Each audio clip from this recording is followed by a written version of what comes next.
Thank you, Neil. It is Saturday night. Let's have some fun, shall we? A busy programme this evening. My Mark Meets guest is the legendary record producer Pete Waterman. We'll talk about how to make a hit, how he turned Kylie Minogue into an international star, and how this passionate train lover thinks we can get Britain back on track. One of music's greatest and most successful characters, Pete Waterman, is live at 10. In the big question, should our pets go vegan? We'll hear from all sides on that one. Plus, reacting to the big stories of the day. My amazing panel tonight. Political commentator Benjamin Loughnane, best-selling author Laura Dodsworth, and comedian and TV presenter Tommy Sandu. Plus, we've got another great British game show. Tonight, we're celebrating St George's Day. A very happy St George's Day to one and all. So we're going to play a great English game show tonight. And we've got your emails, and straight after this bulletin, in my big opinion, my verdict on whether Boris should stay or go. I'll see you after the headlines with Ray Addison.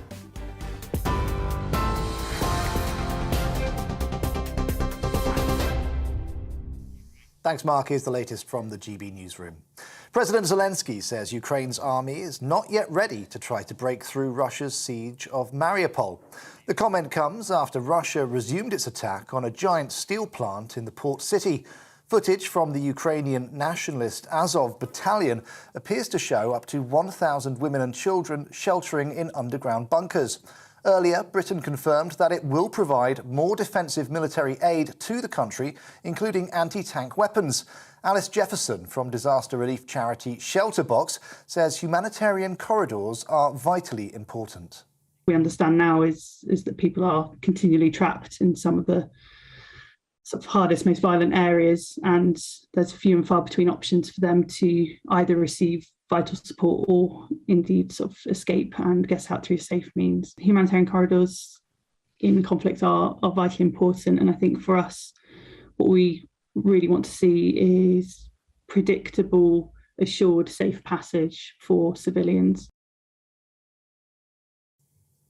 Meanwhile, in Kharkiv, 3 people have been killed and 7 wounded by Russian shelling. Firefighters have been battling blazes after the heavy bombardment. Russia says it's shot down a Ukrainian fighter jet and destroyed 3 helicopters in the area. Polls predict that President Emmanuel Macron could reach over half of the vote cast as France heads to the polls tomorrow. It's expected to be a much tighter race against his rival Marine Le Pen than their previous face-off in 2017. French journalist David Chazan told GBNews Le Pen's plans to scrap income tax is appealing to young voters. Marine Le Pen has economic policies that Emmanuel Macron says simply don't add up to economic sense. He says she'd bankrupt the country in next to no time.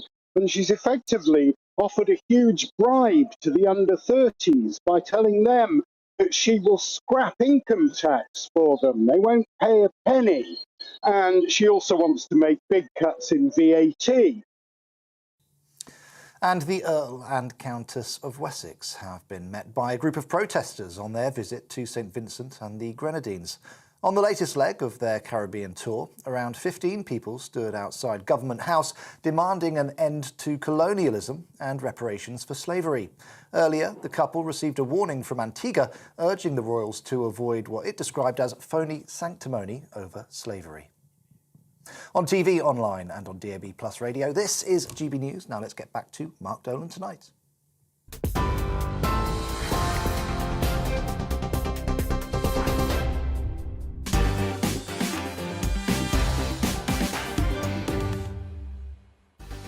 Many thanks, Ray. It's Saturday, the 23rd of April, and you're watching and listening to Mark Dolan tonight, and we've got a brilliant evening of Saturday night entertainment for you. My Mark Meets guest is the legendary record producer Pete Waterman. We'll talk about how to make a hit, how he turned Kylie Minogue into an international star, and how this passionate train lover thinks we can get Britain back on track. One of music's greatest and most successful characters. He's had 21 #1 hit singles. Pete Waterman is live at 10. In the news agenda with my amazing panel, with Nadine Dorries' comments about her dyslexia, is blaming your mental makeup an excuse for doing a bad job? With Portugal giving British travellers the same rights as EU passport holders at the airport, is the world beginning to accept Brexit? Plus, the health risks of long fingernails. And here's one for you. Do you get nicer as you get older? Tackling all of those issues and more will be political commentator Benjamin Loughnane. Handsome devil, and what a tie. Put your sunglasses on, folks. Best-selling author Laura Dodsworth. Fabulous Laura, looking stripy and dangerous. And last but not least, king of the jungle himself, Tommy Sandu, TV presenter, host, and all-round good guy. And, of course, the eye candy on tonight's programme. We'll be celebrating St George's Day today, so a very happy St George's Day to one and all.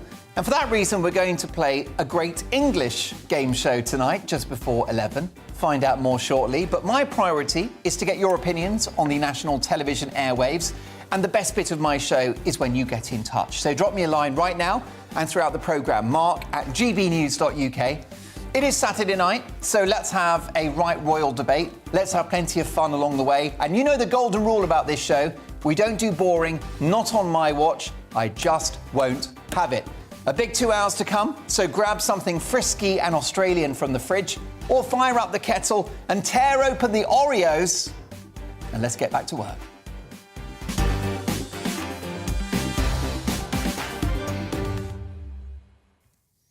The knives are out for Boris Johnson. With influential figures on the Tory backbenches like Mark Harper, the former chief whip, calling for him to go. The same from arch-Brexiteer and one of the most articulate members of the House of Commons, Steve Baker. These are premium top-grade politicians who have been courageous in their criticism of the government during the pandemic, particularly in relation to those ruinous lockdowns that have caused the devastating cost of living crisis that we're now facing. These gents, along with 100 or so other lockdown sceptic Tory MPs, are on the right side of history. They showed a commitment to their libertarian and conservative values that I wish Boris had shown himself. There's no point having principles if you don't lead by them. I was horrified in January to see this story in the Mail on Sunday. And it suggested that Boris Johnson was about to cancel Christmas in mid-December, only to be talked out of it by the holy trinity of Jacob Rees-Mogg, Rishi Sunak and Lord Frost. Let's take a look at them, the world's least appealing boy band. But they sang the right tune in pushing to keep the country open. They took one direction, the right direction. Take that, Boris. A Steve Baker or a Mark Harper in number 10, we can but dream, would have listened to a wider breadth of scientific advice. They said as much at the time, and they would have had the courage to ignore the prophets of doom at Sage, and they would have ignored that junk modelling. They would have struck a better balance between the pursuit of public health and the interests of our economy, which of course pays for our collective well-being. Harper and Baker and others would not have locked up healthy people on and off for almost 2 years with all of the tragic consequences that brought. So things are far from perfect in the court of King Boris, but I'm not convinced that now is the right time to call for his head. I don't think we should pull the trigger on Boris and chuck him out in the absence of a convincing alternative candidate.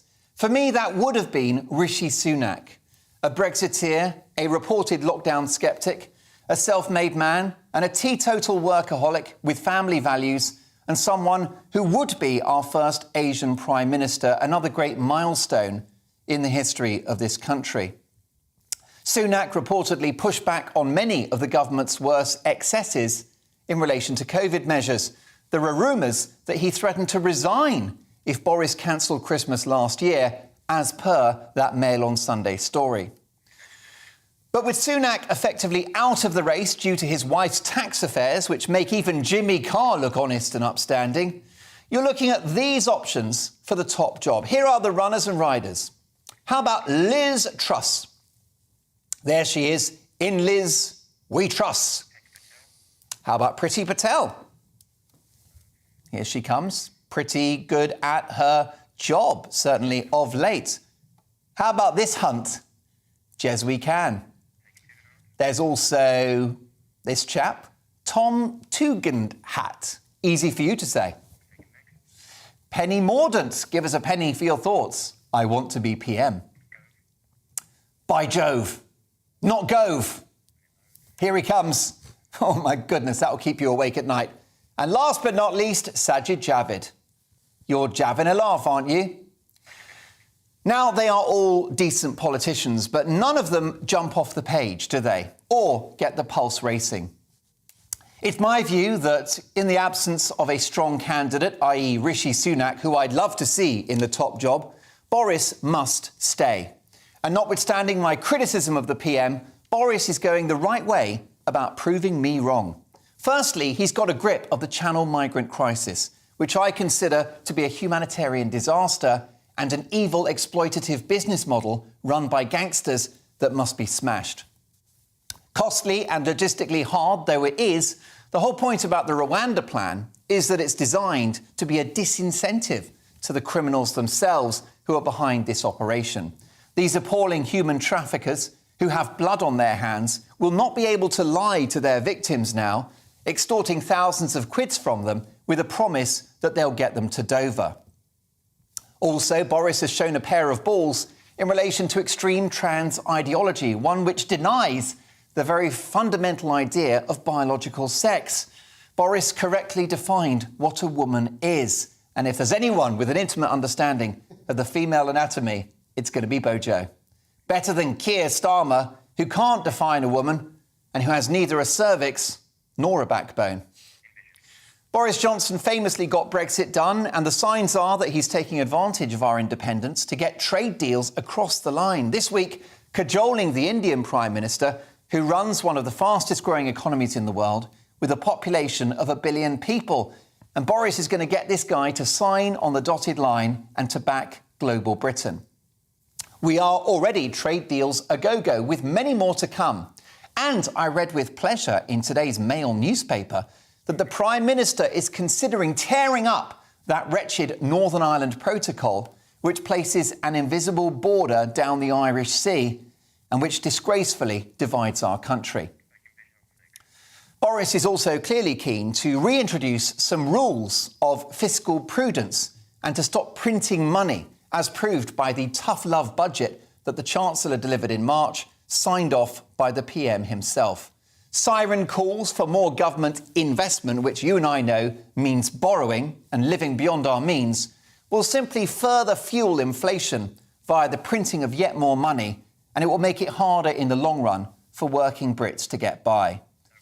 And Boris has smashed it in relation to Ukraine, offering colossal support to Zelensky and the good people of that war-torn country.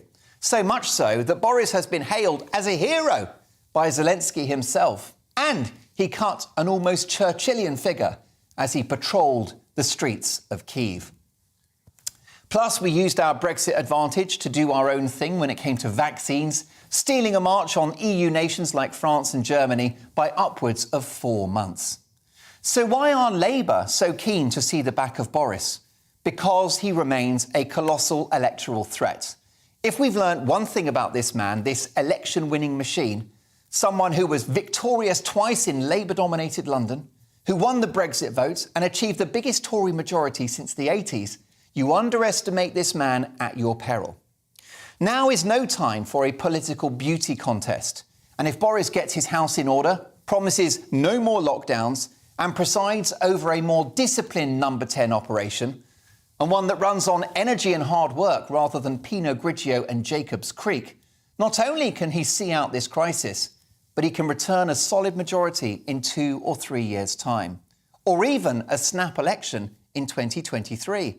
Watch this space. Boris is far from perfect, as the hypocritical debacle of Partygate demonstrated. But it was a sideshow. For me, it was the profoundly damaging and, in my view, failed COVID measures which were the sackable offence, and for which we are now paying a societal and economic price, not to mention damaged kids and a broken NHS with a waiting list as long as your arm. But the likes of Keir Starmer signed up for the same, if not more. Remember, he called Freedom Day on the 19th of July reckless and asked for evidence in keeping the country open over Christmas, even though it was clear then that Omicron was a variant milder than a night out with Mary Berry. Talk about a soggy bottom. Boris is a little devil, we all know that. But he's the devil we know. For those seeking his defenestration, be careful what you wish for. Bojo's got his mojo, so no, he mustn't go.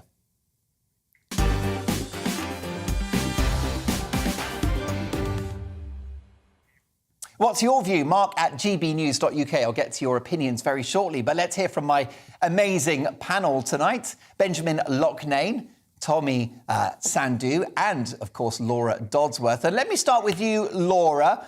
Do you think that Boris will survive this latest crisis? Yes, I think he will. And I have to say, I agree with every word of your monologue just then. That was brilliant. Oh, thank you. No, I think that if he went now, he'd be going for the wrong reason. Obviously, it was wrong to break the rules. It was hypocritical. It was disrespectful to the nation. But the problem isn't so much the rules, the fact that he broke them, it's the fact that he presided over the creation of them. What we did was criminalise completely normal, basic, fundamental human behaviour, and that is really the true evil. People were given fines for sitting on park benches, having picnics, having cups of tea with neighbours, and now for having cheese and wine and birthday cake. What I'd actually much rather see happen is an amnesty for everybody who was given a fixed penalty fine. I'd rather that Boris Johnson stays. He seems to do some quite interesting things when he's on the back foot.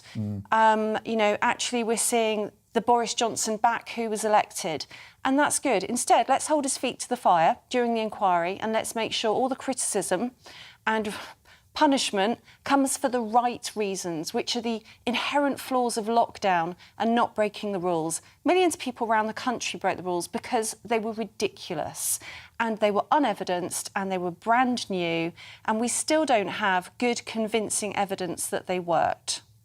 Absolutely. Tommy Sandhu, in the absence of a serious candidate like Rishi Sunak, I think Boris has to stay. But what's your view? Yeah, I do the dance with Boris. I'm not so sure. Sometimes I sort of think, one too many lies, one too many fibs. Do we need that? He's got to lead by example. But then you realise there's no politician in the history of time that's squeaky clean. And, exactly what Laura said, what he's kind of being held accountable for now, the Bring Your Own Booze party, I don't think those are grounds to take somebody out of the top job. I bend the rules a bit. I tell my kids no sweets before bedtime. When they go to bed, I'm cracking open the M&M packet. So, we're all a little bit loose around the edges in certain rules like this. There are things that he's done over time that have really disappointed me. There's things that he said which I feel aren't appropriate for a Prime Minister to have said. The letterbox comment about women who wear the hijab. I just don't think, whether you think that's funny or not, I don't think it is. And I don't think a Prime Minister should be talking like that. Those kind of things I think are inappropriate. But like you said, he's the devil that we know. I also think he's a strong character. And I think if we start picking at the smaller details, we can pull anyone apart. And I think this is almost goes in line with cancel culture now. Like, we want to pull people down for silly little reasons. And I think we should look deeper than that and actually realise that he's quite solid in many ways. He's like Teflon. He kind of keeps going on. He can power through some real tough decisions and tough times, and he's proven himself to do that. So it is a tricky one. I kind of, like I said, I keep going round and round with him. I'm not so sure, Mark. Benjamin Loughnane, the devil we know? Well, I was actually saying this back in the times when there wasn't anyone defending Boris, when Partygate was at its peak, before Ukraine, before he had that opportunity to sort of redeem himself in the public's eyes. But now I'm starting to think actually it might be time for him to consider leaving at some point soon, just simply because when it's come out he's been fined. It's shown that he actually was in breach of the law, and he hasn't made any moves to sort of provide an amnesty for people who were fined during the lockdown, to scrap the fines or overturn fines. Some people who were fined for absolutely ludicrous things. There was a woman who was fined a huge amount of money for praying whilst on her daily walk, and a police officer said, oh, well, you're not doing your daily exercise because you're praying the rosary whilst you're walking, so that doesn't count as your daily exercise. She got fined for that. Meanwhile, Boris was having a party, and he hasn't turned around and said, look, all of these people who got these ridiculous fines, it's time to overturn them. He had that opportunity after he got caught doing what he did, and I think had he done that and been magnanimous about it, we might have gone, OK, time to move on and heal as a country. But he hasn't done that. So I think we might start looking towards his replacement, not necessarily in the immediate future. It doesn't even need to be from the current crop of candidates. It doesn't even need to be from the current cabinet. But I think where it's going to come from is someone who's been in cabinet previously but has no connection to the current regime, no connection to Boris's past couple of years, weren't responsible for any of that debacle with lockdown and all the rest of it. I'm thinking of someone in the milieu of, Jeremy Hunt, for example. Now, I wouldn't necessarily align myself with Jeremy Hunt in terms of ideology or politics, but he's a statesman, he has great experience, he's not got his hands dirty over the past couple of years, and there are people in the party like that who've got a great experience, they've got great character, they've got great abilities, and they could replace Boris, and they could do a much better job than Boris, and I don't see why we're taking a defeatist approach and saying Boris is the best we've got. Although, Laura Dodsworth, I mentioned in that Big Opinion monologue, be careful what you wish for, because if we'd had Prime Minister Gove, we certainly would have had more lockdowns. He's one of the lockdown zealots in the cabinet, we're told.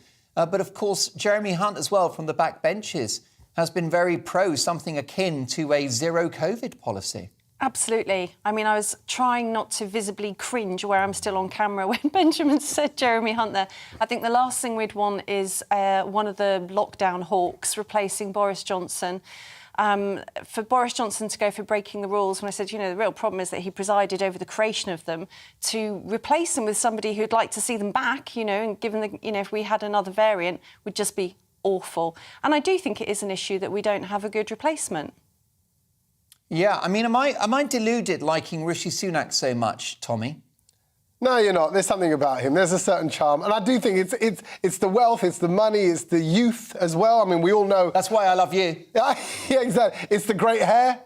Yeah, OK. That's where the comparison ends. But no, there is something charismatic about him, and he has, again, stepped in. But again, the decisions that he's made along the way, when we can look back on them now, and they haven't always been with the best results in the end. I'm not sure how eating out to get gout really helped in the end. So it's just things like that. I kind of feel like, But when we look back, it's easy to nitpick. I think it's all about what the effects were of what you've been through in the last couple of years. Some people will be looking at what Boris's actions and a lot of the other people in the Tory party's actions did, and they'll be comparing them to their own lives. And if they weren't able to see their loved ones, if they weren't able to pray in a park when people are passing away and they're having drinks, that's going to hurt, and that's going to feel very personal.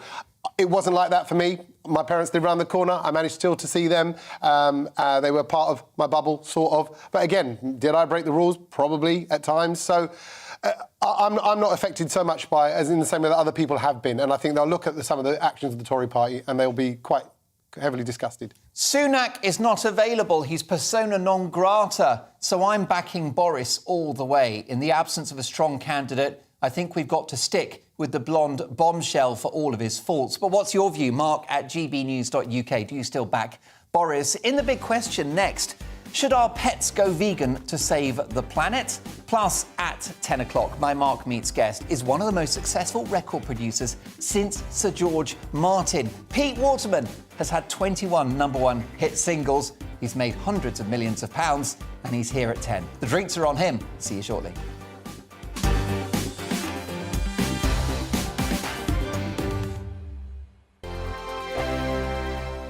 Hello, I'm Michelle Dewberry, and you can join me every weekday 6 till 7 on Jubes & Kerr. Me and my panel will get stuck right into the day's events, and I can tell you, in fact, I can warn you, expect some robust debates, some strong opinions and perspectives from both sides of the fence. It's about you at home as well. I love to read out all of your comments, or at least as many as I can. So join me, Michelle Dewberry, Monday to Friday, 6 till 7 on Jubes & Kerr.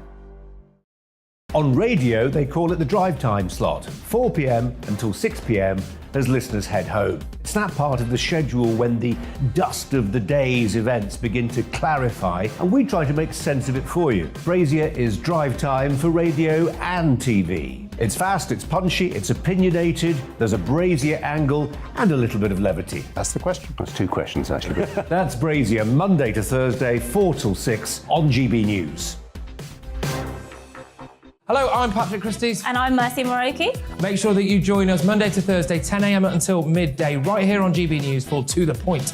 We're not afraid to talk about the topics that matter to you or the big topics that always matter. We cover absolutely everything, from the breaking political stories of the day to law and order, what's going on in the channel. We're not afraid to hold people to account. We always make sure we include your views on our show. Indeed, if you're thinking it, you can guarantee that we're saying it. So make sure you join the conversation with us, 10 a.m. until midday, Monday to Thursday for To The Point on GB News.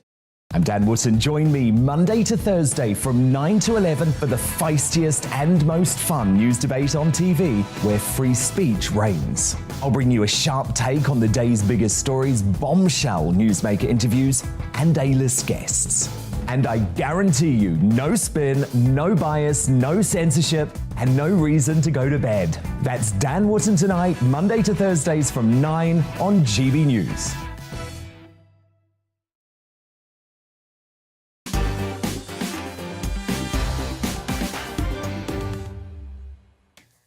Fergus says, brilliant monologue tonight, Mark. He agrees with my view that we've got to keep Boris better the devil you know. Lots more emails coming in on this, Mark at gbnews.uk. Keep Boris, says Dorothy. Helen says, dear Mark, are your panel saying Boris lied? This is the left propaganda. They're just spouting the Twitter narrative. These were inconsequential events in the middle of a work day, and I'm absolutely sure that Boris didn't for one moment think that they were doing anything wrong.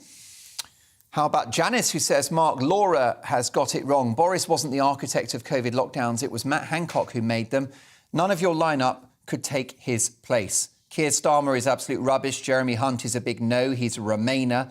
And he was rubbish when he was the health minister under May and Cameron. In other words, I support Boris all the way. Claire says, hi, Mark, love the show as usual. Boris has to go for failing the British public in the latest budget. Nothing was done to ease the rapidly escalating cost of living. Couple more.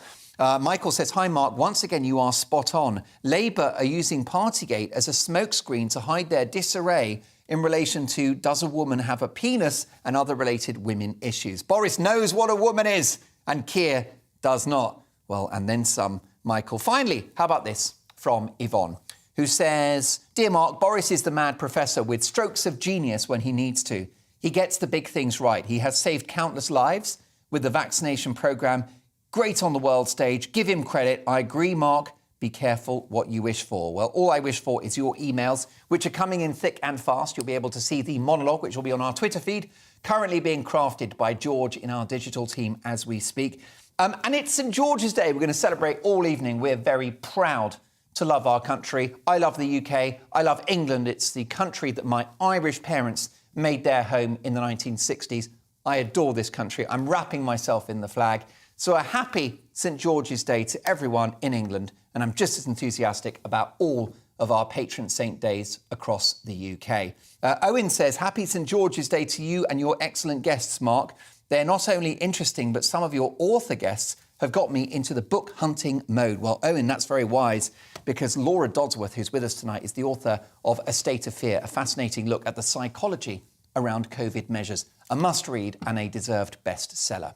It's time now for the big question, in which we tackle a major news story of the day from multiple points of view. Tonight, should we be feeding our pets a vegan diet?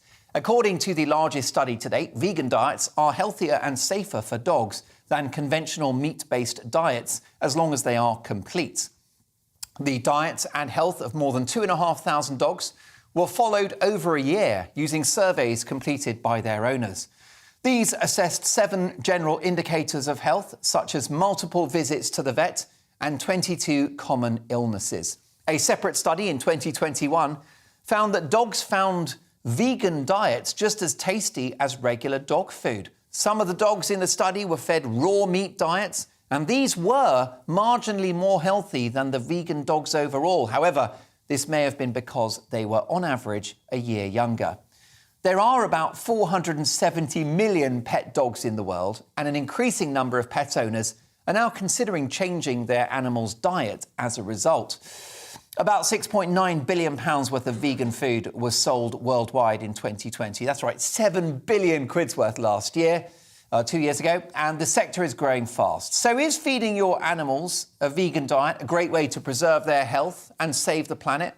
Or are dogs and cats natural carnivores who need and deserve their pedigree chum and whiskers? To debate this, I'm joined by two pedigree chums of my own.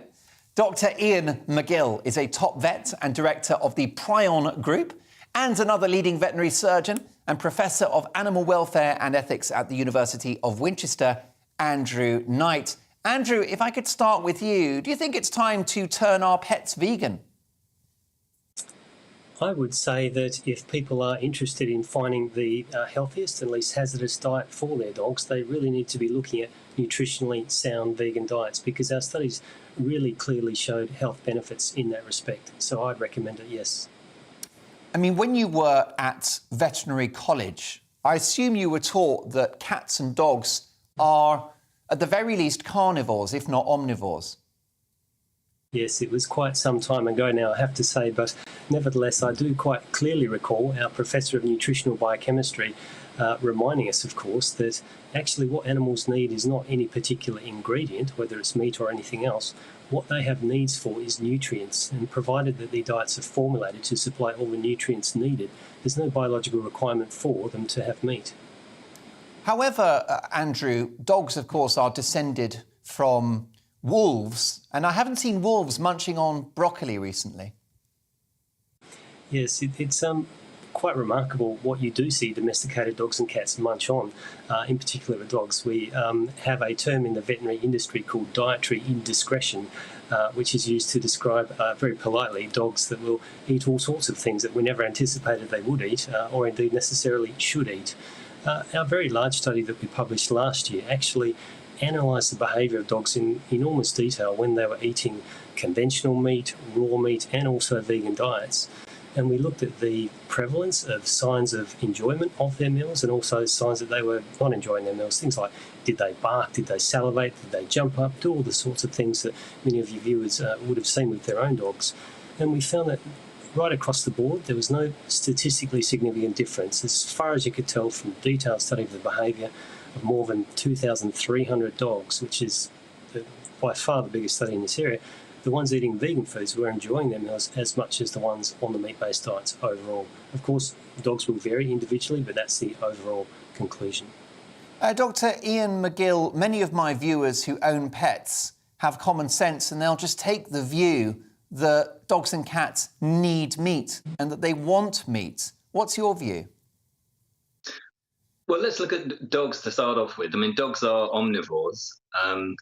Even wolves, I mean, the maned wolf, it's 50% of its diet is plant-based. So a lot of, dogs, given their own option, they'll eat fruit, they'll eat leaves, they'll eat stems, they'll eat herbs, they'll eat a lot of different plant material. So it's not unusual that plants, plants make up a contribution to a dog's diet. And as Andrew says, it's about the nutrients rather than the ingredients. However, I mean, is there any more satisfying sight, Ian McGill, than watching a German Shepherd gnawing on a bone? He wouldn't do the same thing with an avocado, would he? I think you're absolutely right there. And, bones are also, they're very good for dogs' teeth. I have to say that's very true. Andrew's studies, looks at raw meat diet as well as an industrial meat-based diet and a vegan diet, and did find that there were, perhaps some benefits to the raw meat diet as well. One of my concerns, the problem with raw McGill, meat, I think a lot of vets you'll talk to won't be particularly recommending the raw food diet, because although it might look like it's a more natural diet that dogs might have in the wild, the problem is the pathogens that come with it. So I see a lot of dogs that are on raw meat diets when they're puppies, and they come back at 4 months, 6 months, a year, and they've got chronic diarrhea. And when you look at you do some analysis, some fecal analysis, and they've got Giardia or they've got Cryptosporidium, they've got Campylobacter from the fact that the meat is raw. Because obviously industrially farmed meat has got pathogens in it, and if people eat meat, they don't get it because it's been cooked. So therefore, Dr. McGill, what would you say is the optimum diet for a dog, let's say? Because my viewers who have pets will want the best for their animal. And where the budget allows, what is the perfect diet for a dog? Well, I think there's lots of different options. That's a very, very difficult question. I don't think this study Ian, doesn't... would you make sure there was meat in there? Well, put it this way: in the practice I work in, I don't have any vegan dog food available. I have never put any dog onto a vegan diet. So most of the diets, that I'm recommending are meat-based diets currently. But this is new research, so it's something that needs to be taken into account. Andrew's study doesn't say that vegan diet is the perfect diet for dogs. It said it's a good diet for dogs that brings health. For me as a vet, what's that saying is it's an option. Vegan diet is actually an option. But I think what's really, really important is that owners feed a varied diet. They don't just rely on one brand of dog food and just feed that. I think it's very important to get food from a different combination of sources. So no matter what the manufacturers claim, there's always going to be some little thing that if you just feed your dog one particular diet, then you might find out there's not enough essential oils in it, or it doesn't suit your dog for any particular reason. So a varied diet, getting your dog's food from a few different sources, but certainly vegan-based foods can be one of those sources. And as Andrew's studies show, it could be the only source if that's what you're interested in doing. Perhaps a healthy mix is the right way to go. That's been advised in relation to human health as well. Although I've got to say, though, that you rang a couple of bells there, Andrew, when you talked about dietary indiscretions, which are not limited to canines. I mean, just look at me a couple of weeks ago during Easter. But Andrew, you are the Professor of Animal Welfare and Ethics at the University of Winchester. You must agree that eating meat gives dogs unutterable joy that surely no plant-based food can compare to. Look, I'd love to agree with you. The way you've put it there, so well put. However, I'm afraid that's not actually what the evidence showed when we looked at more than 2,300 dogs, by far the largest study ever done. 15 behavioural indicators of how much they liked or disliked their food, including everything that was ever reported before in the scientific literature. Analysed it all statistically. We didn't find it, unfortunately. We found that there was no difference between the enjoyment of consuming the vegan versus the meat-based diets. Well, no problem, Andrew. If that's what the data says, then let's go for it. I think the data should dictate policy, and certainly I'd like that to have been the flavour of public health policy in the last 2 years. But let's bring my panel in: Benjamin Loughnane, Laura Dodsworth, and Tommy Sandu. And I think we've got at least one or two pet owners in my panel tonight. Laura, what have you got? I have a mongrel, not my first dog. I like dogs and cats, but I'm more of a dog person. So it's a mongrel, boy or a girl? A little girl, Luna. And I can tell you this right now, if you gave her a choice between some meat or some vegan food, there is no question which she'd eat. And having picked up after her many thousands of times, I can tell you that the meat comes through normally, and some of the vegetable or grass options that she might occasionally eat do not come through normally. So I know about Luna's preferences, but I have to say, we've lived with dogs for 12 to 15,000 years. We know from dogs' burials going back 6,000 years in Siberia that we've loved dogs a long time. And I can't think of a worse betrayal of our ancient relationship than foisting utopianist ideological ideas about diet onto dogs. Dogs may be omnivorous, but I think common sense would show us that eating a predominantly meat-based diet is going to be better for dogs than eating vegan food or insect food, which is one of the other latest fads that's coming through, which is really about climate activists and not what's best for dogs. Benjamin Loughnane, I know you've just polished off a ribeye steak before coming on air and a T-bone, but what's your view about this? Because I wonder whether those concerned about the climate impact of meat production will think, well, look, a good place to start in terms of cutting the consumption of meat would be pets. Yeah, no, I'm not convinced. I think it's a load of nonsense. I think animals eat meat. There's a food chain. It's a perfectly natural part of nature. If you want to be sort of, above that, above nature, and have a plant-based diet, by all means, go ahead. But enforcing it on dogs and cats is just absolutely farcical. My dog, I know, would be absolutely furious if she didn't get a nice, juicy lamb bone every now and then to gnaw on. And not only furious, but she'd probably be haggard and weak and develop all sorts of deficiencies because ultimately it's not a healthy diet. It's not healthy for humans, it's far less healthy, I'd imagine, for animals. But if we're going to get onto the issue of the ethics around consuming meat or animal products, is it not a bit unethical to have pets in the first place? Keeping animals and, having them, in some cases, tied up or in cages or And whatever. stroking them. And You've got to get a consent form, surely, from an animal. You haven't got the consent of the animal. Have you asked that animal if you want it to live in your house? Can I have a tickle? It's ridiculous. Look, when you get wade into this ridiculous realm, you descend into madness. I think just leave the animals out of it. If you want to be a vegan, go and eat your celery. Get on with it. Stop forcing the dogs to do it too. Tommy? Yeah, well, I'm going to put a little spin on it. I think animals are animals, and if they lived in the wild and they ate meat, raw meat in the wild, then that's what they should carry on doing. That's what's part of their kind of makeup. But if I could just put a little spin on this, when I was in the Punjab, where my roots come from, and it's farmland, and my uncle had a massive mastiff. It was a beautiful dog, big dog, and it was purely vegetarian. It used to eat chapatis and veg, because they all eat veg, and the veg grows all there on a farm, and this dog didn't look hungry at all. I did see it lick his lips when the chicken would go past. I'm not saying, he probably was eyeing it up, but he wouldn't know, he wouldn't go for it, and it looked perfectly healthy. I'm just saying there might be another way, but I don't know for sure. But I think it's only natural to give them the food that they would have if they were in the wild. Andrew Knight, you were shaking your head when you heard Benjamin Lochnane's comments about the environment and feeding animals a plant-based diet.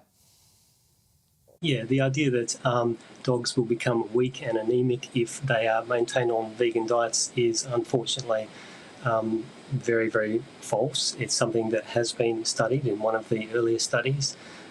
We actually found a range of health benefits for the dogs maintained on nutritionally sound vegan diets. So if you're serious about wanting to provide the diet that's going to provide the best health for your dog, have less veterinary visits, significantly less medication requirements, potentially a better sense of well-being, more mobility, and so on. It has to be a nutritionally sound vegan diet. There was no doubt in the evidence.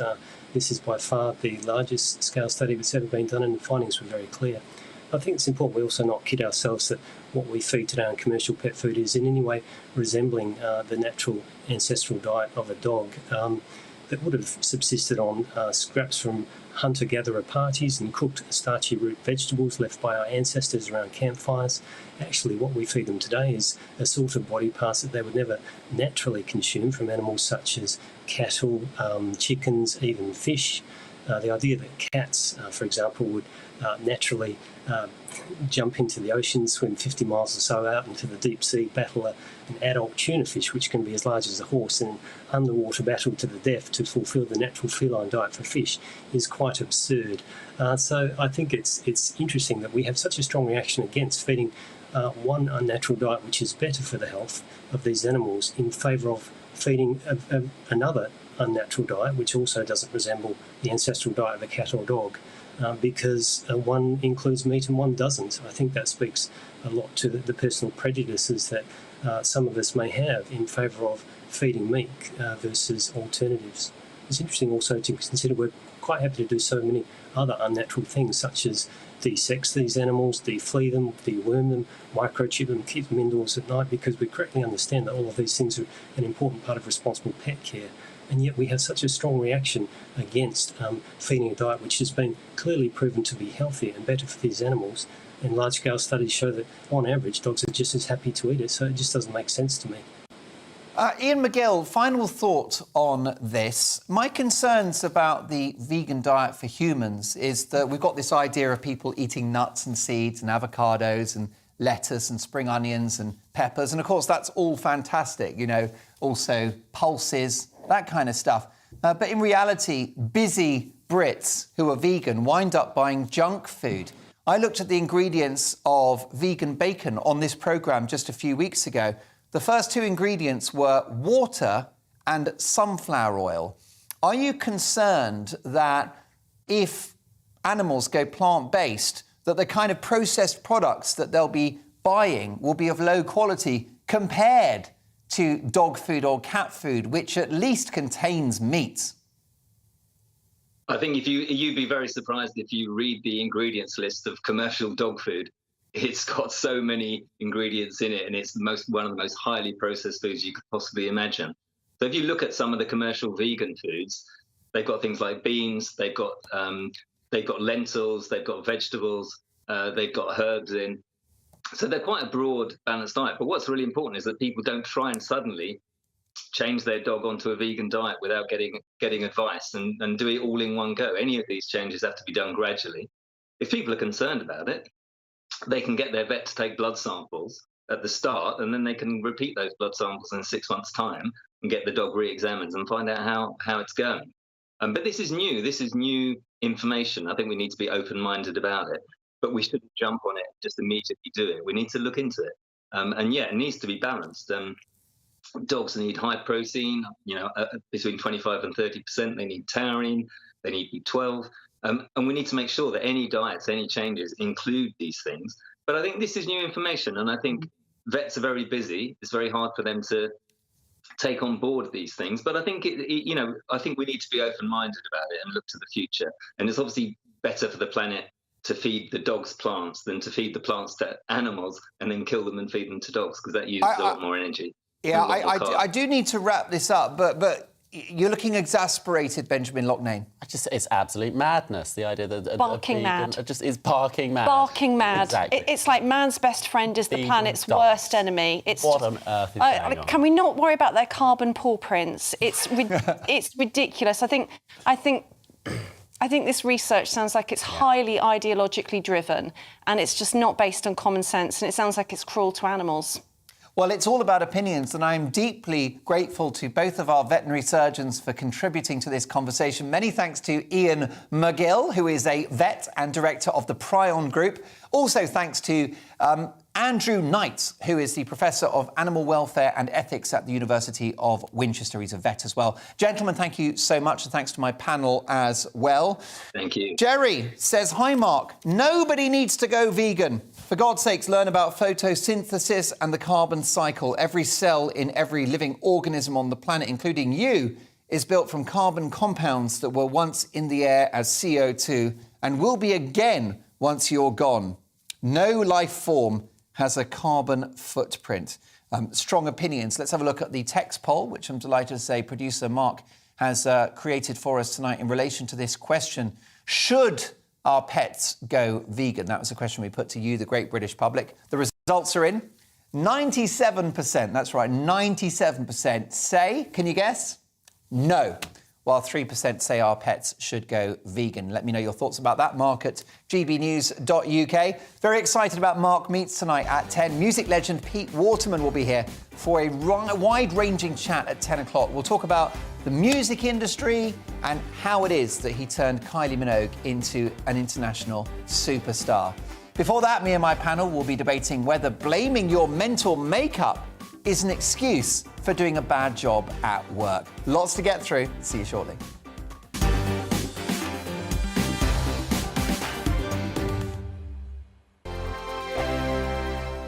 Hello, I'm Michelle Dewberry, and you can join me every weekday 6 till 7 on Jubes and Kerr. Me and my panel will get stuck right into the day's events, and I can tell you, in fact, I can warn you, expect some robust debates, some strong opinions and perspectives from both sides of the fence. It's about you at home as well. I love to read out all of your comments, or at least as many as I can. So join me, Michelle Dewberry, Monday to Friday, 6 till 7 on Jubes and Kerr.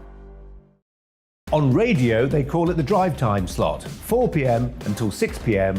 as listeners head home. It's that part of the schedule when the dust of the day's events begin to clarify, and we try to make sense of it for you. Brazier is drive time for radio and TV. It's fast, it's punchy, it's opinionated, there's a Brazier angle and a little bit of levity. That's the question. That's two questions, actually. That's Brazier, Monday to Thursday, 4 till 6 on GB News.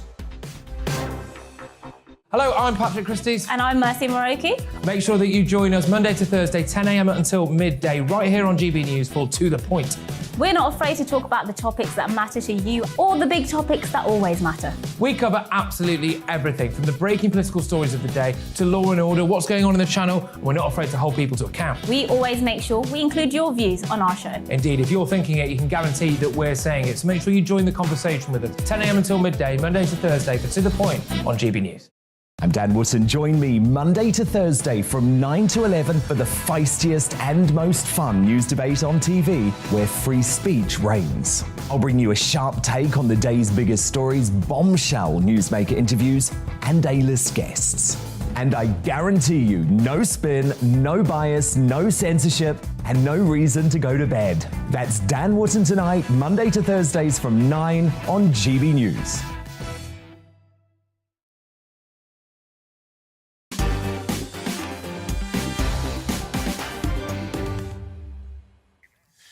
Well, this show is all about opinions, and your opinions on Boris Johnson are divided. Lots and lots of support. I'd say majority support for the Prime Minister to stay in post, but not everyone. Andrew says, "Dear Mark, I keep hearing in defence of the Prime Minister that he gets the big calls right. How so, given he trashed lives, livelihoods and the economy of this country in his response to the pandemic? How so, given the failure on energy security in his hell-bent drive for net zero? Time to go," says Andrew.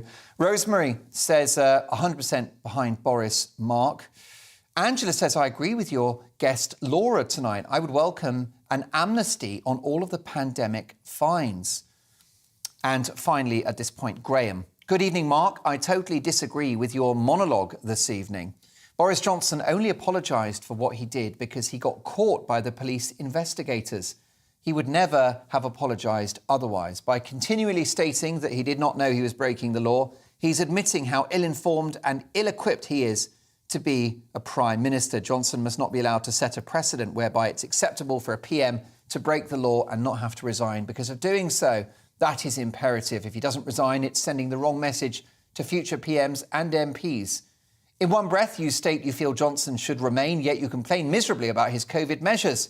Your reasoning does not convince me that he should remain in office. Johnson is arrogant and insincere. He must resign or be sacked by the Tory party." Graham, thank you for your heartfelt and articulately put views. Last on this one, from John, who says, "Boris must stay. Brexit will be cancelled otherwise. The war has made us vulnerable. One excuse, net zero will become the priority. It's a stitch-up. Tobias Elwood is after the job, and he's a Ramona." Well, there you go. Do you think if Boris went, that would threaten Brexit? Only time will tell. And speaking of time, it's time now for looking at tomorrow's big stories in our news agenda. And Nadine Dorries is all over tomorrow's front pages. The Secretary of State for Digital Culture, Media and Sport uploaded a video this week in which she says that she's responsible for making sure that you have enough, wait for it, tennis pitches, not tennis courts, she said tennis pitches. And she also said we should make sure we have super fast broadband in our homes to downstream our movies. That's right, downstream as opposed to stream or download. Take a look. So I'm Secretary of State for the Department of Digital Culture, Media and Sport, which means that we're responsible for making sure you have super fast broadband in your home. That means you can downstream your movies. We're responsible for everything to do with sport, for making sure you've got football pitches and that you have tennis pitches in your communities where you can play in exercise your sports. Tennis pitches, I look forward to seeing those at Wimbledon. Maybe Harry Kane will be in the singles final. Well, today Nadine Dorries tweeted that it was her dyslexia that caused this slip of the tongue. Here's what she said on Twitter. She said, "I have dyslexia, which means that when I speak, I often run my words together and say things that sound like the words I'm trying to say. Dyslexia affects people differently. For me, it affects my speech more than my writing, which is why I find solace in writing." Well, what's this all called? It's actually called neurodivergency, OK? You're neurodivergent if your brain works differently to the norm. It's an issue for millions of people across the UK, with many fighting an invisible war every day with dyslexia, dyspraxia, ADHD, autism, anxiety, and a myriad of other diagnoses. So are these ailments a disability or a superpower? After all, famous dyslexics have included Albert Einstein, Tom Cruise and Walt Disney. So is blaming your mistakes at work on neurodivergency too easy? Is it the ultimate excuse? And is it sending the wrong message that subpar work is the norm just because you're wired differently? What do we think about this? Tommy Sandu, do you think, let's get my panel, we're just going to get them all lined up, because I think it's something that we have to address. For example, in the 1950s, dyslexia wasn't understood at all, and sometimes left-handed kids would actually have their hands strapped to their back so that they used their right hand. Tommy Sandu, do you think we need to be more understanding about neurodivergency, or is it just hokum? Funny you say that. I'm left-handed, and when I was little, my mum put sellotape around my fingers so I wouldn't use my left hand, and I broke into a fever, and then she took it off the next day. She's like, never again, let him be a weird lefty in the hand sense, not in the other way. But it's a thing, you know, and I think these conditions, whatever they may be, have been around, like you say, for hundreds, if not thousands of years, but now we're recognising them. I always just thought, whatever your conditions are, you just got to find a kind of a job that's kind of appropriate. You can find a place to be where those conditions might not be so much of a factor. But I want to say, the slip-ups that she made, Mark, I don't think they're big slip-ups. You call it a pitch, you call it a court, you call it a field. That's OK. I've grown up in an Indian household where my mum to this day says the electricity bill. It's not mum, it's electricity. Electricity bill. OK, fine. We let it go. Development instead of development. These things, it goes on all the time. So I think I quite like the quirkiness of the different ways in which people say things and do things, and I think it's the variation of life that makes it all so wonderful. Benjamin Loughnane, I'm detecting some tough love coming in. No, look, she may well have dyslexia or neurodivergency, but I'm sure her special advisors, of which she has many, probably don't all have the exact same breed of it. Why was no one reviewing that video and saying, we can't put this out, this makes her look horrifically unprofessional? It makes it look like she's just filmed it on her own in a room and thought, yeah, I'll just pop that up online, that'll be great, that'll be brilliant, and there's no review whatsoever. Is that really what we want from ministers in Cabinet, just filming videos on their own, putting them up, not even checking that what they've said is accurate, correct, or makes any sense? It's ridiculous. It just looks really sloppy and unprofessional. I don't think that's a good look for our government. I'm torn on this one, Laura, because I think we need to identify symptoms that people have that are little understood. I'm also worried, though, that this will be weaponised by lazy or ineffective workers. OK, so I think the worst thing about this for me is how mean everyone's being about it. I've got no patience with how cruel people are when others make mistakes. Now, honestly, I could have said something like downstreaming films, and I could easily make any number of sports errors. I probably have referred to tennis pitches and football courts. I've got no idea. So why is it that some people want to jump upon mistakes like that with glee? And the sort of people that want to jump on those mistakes are the others who would normally be standing up for people with neurodiverse conditions. So I don't like that side of it. But I do think that Benjamin's made a very good point. I think the mistakes are innocent, they're very forgivable. But I think that it really lacks professionalism for a minister to be posting videos directly onto TikTok. Especially if she's capable of making slip-ups like that. It should be a bit more professional and polished, even if she's just trying to come across as herself. And there's nothing wrong with coming across as herself at all. Later in this programme, I'll be meeting the legendary record producer Pete Waterman. He's here at 10. And also, in our news agenda later, is it true that we get kinder with age? And are long fingernails attractive? I'll see you after the news.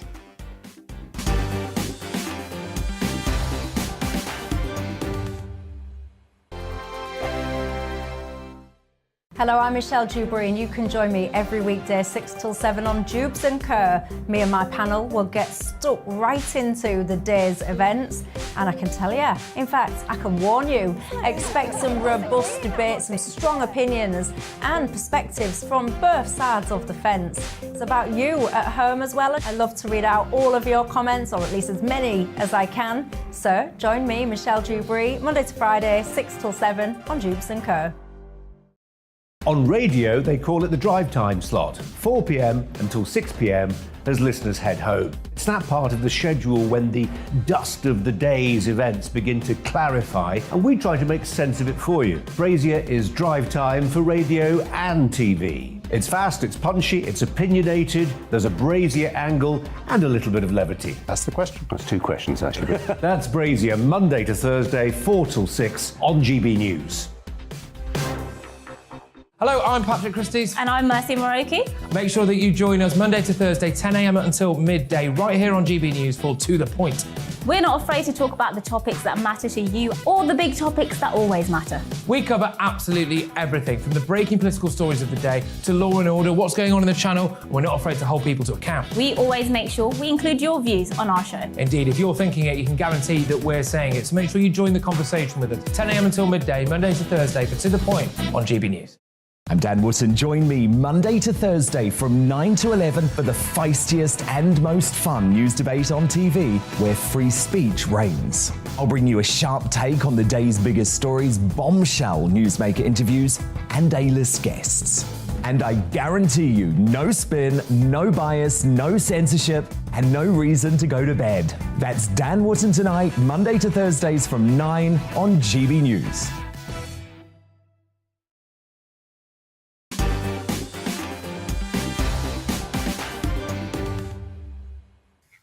John's not happy. Dear Mark, why do we have someone with dyslexia running major government bodies? If she's not up to the job, she shouldn't be doing it. However, Rosemary says, Dear Mark, my son is dyslexic, always struggled, but letters, not numbers. Highly intelligent individual and has found ways to cope with the issues and is now a successful professional dancer. Please leave Nadine Dorries alone. She's an excellent MP with our best interests at heart. Rosemary, thank you so much for that. Really excited about my Mark Meets guest. He's waiting in the wings. It is legendary record producer, the amazing Pete Waterman, the man that turned Kylie Minogue into an international superstar. I think he sold something like 500 million records. He's a legend and he's here shortly. But first, the headlines with Ray.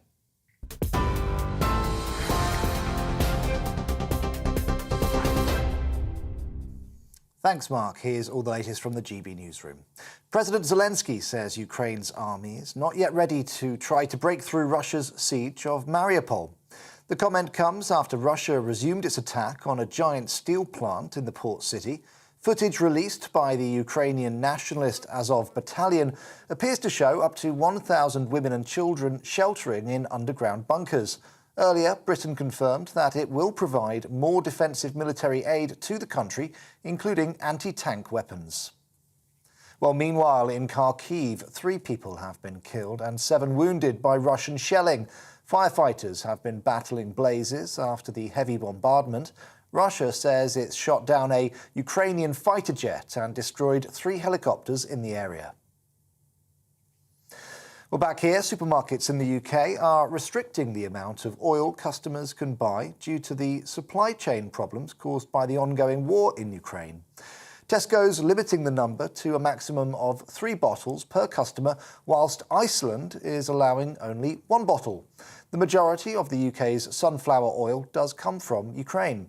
The British Retail Consortium says the move is temporary. Polls predict that President Emmanuel Macron could reach over half of the vote cast as France heads to the polls tomorrow. It's expected to be a much tighter race against his rival Marine Le Pen than their previous face-off in 2017. French journalist David Chazan told GB News Le Pen's plan to scrap income tax is appealing to young voters. Marine Le Pen has economic policies that Emmanuel Macron says simply don't add up to economic sense. He says she'd bankrupt the country in next to no time. And she's effectively offered a huge bribe to the under 30s by telling them that she will scrap income tax for them. They won't pay a penny. And she also wants to make big cuts in VAT. And the Earl and Countess of Wessex have been met by a group of protesters on their visit to St Vincent and the Grenadines. On the latest leg of their Caribbean tour, around 15 people stood outside Government House demanding an end to colonialism and reparations for slavery. Earlier, the couple received a warning from Antigua urging the royals to avoid so-called phony sanctimony over slavery. We're on TV, online and on DAB+ radio. This is GB News. Now let's get back to Mark Dolan tonight.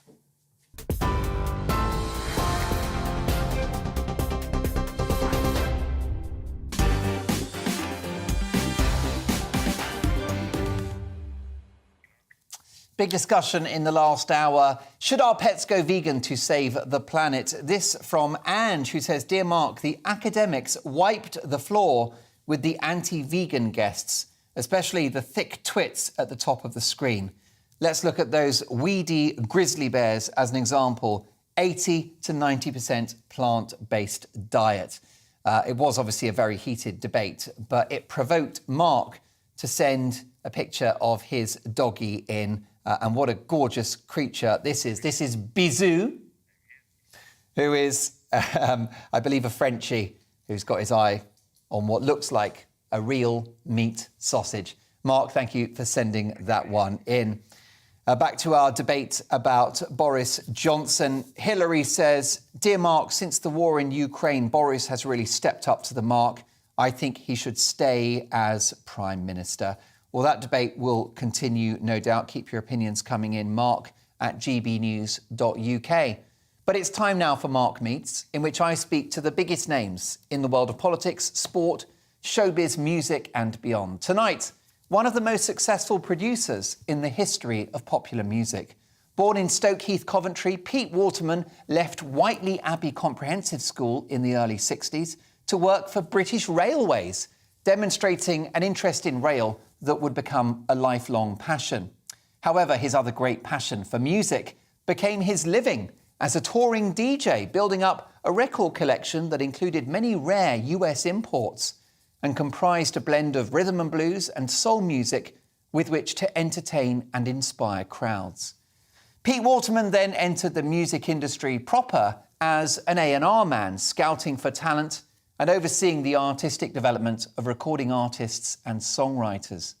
But it was his establishment of his own company, PWL, in 1984, in which he signed producers Matt Aitken and Mike Stock, that he hit the stratosphere. Stock, Aitken, Waterman became one of the most successful musical production teams of the 80s, if not the 20th century altogether. To date, Pete Waterman has scored a total of 22, that's right, 22 UK #1 singles with various acts, including Dead or Alive, remember them? Kylie Minogue, Rick Astley, Bananarama, Steps, Mel and Kim, Donna Summer, Sinita, Cliff Richard and Jason Donovan. And he has achieved upwards of 500 million sales worldwide. Pete Waterman was also at the forefront of talent TV shows, appearing as a judge on both series of Pop Idol and Pop Stars The Rivals, which were both precursors to The X Factor and Britain's Got Talent. As mentioned, Pete's passion goes beyond music, with a lifelong love of model railways, in which he has been a world-renowned collector. And he's a big fan of the real thing too, having been involved in several railway ventures, including the revival of London and North West Railway as a brand. And he achieved what must have been a personal dream, establishing Waterman Railways in his own name. And he's the founder of the Waterman Railway Heritage Trust. So I've got just one question. How does he find the time? Pete Waterman, welcome to GB News. Thank you, Mark. Well, great to have you on the programme. Pete, have you always loved music? Yes, ever since a kid. What kind of music were you exposed to as a kid? Originally, church music, because I'm from a very religious family. And then along came rock and roll, and, you know, it totally fascinated me. So originally it was choral music, it was hymns, that kind of thing. You engaged with the melody, but nothing beats Elvis Presley and Bill Bailey. Well, I think I invented air guitar. I was the best air guitarist in my class at school. I was absolutely brilliant. Yeah, I used to love getting up in front of all the kids and singing. You know, it was just something I just loved doing. Of course, you are a legendary music impresario, a remarkable record producer. with an ear for a tune. Have you played an instrument yourself? I play the guitar. Yeah. I wouldn't say I'm great, but I can bash out a tune. And some say I've bashed it out all my life, so it's nothing new here. I left the clever stuff to Matt and Mike. They're great musicians. It's a remarkable story, isn't it? And what motivated you to start your own production company in 1984? Because you were already doing well in the music industry. Why did you go it alone? Because I wanted to do what I wanted to do. And when I was working for other people, I found that all I was doing what they wanted to do. And that the hits were great, but it just wasn't satisfying for me. I wanted to be Motown. That's what I wanted, I love Motown. I love what Barry Gordy and Holland were doing. And I just thought that's what I wanted to do. And, nobody gave me that opportunity at a major record company. So I thought, well, have a go yourself.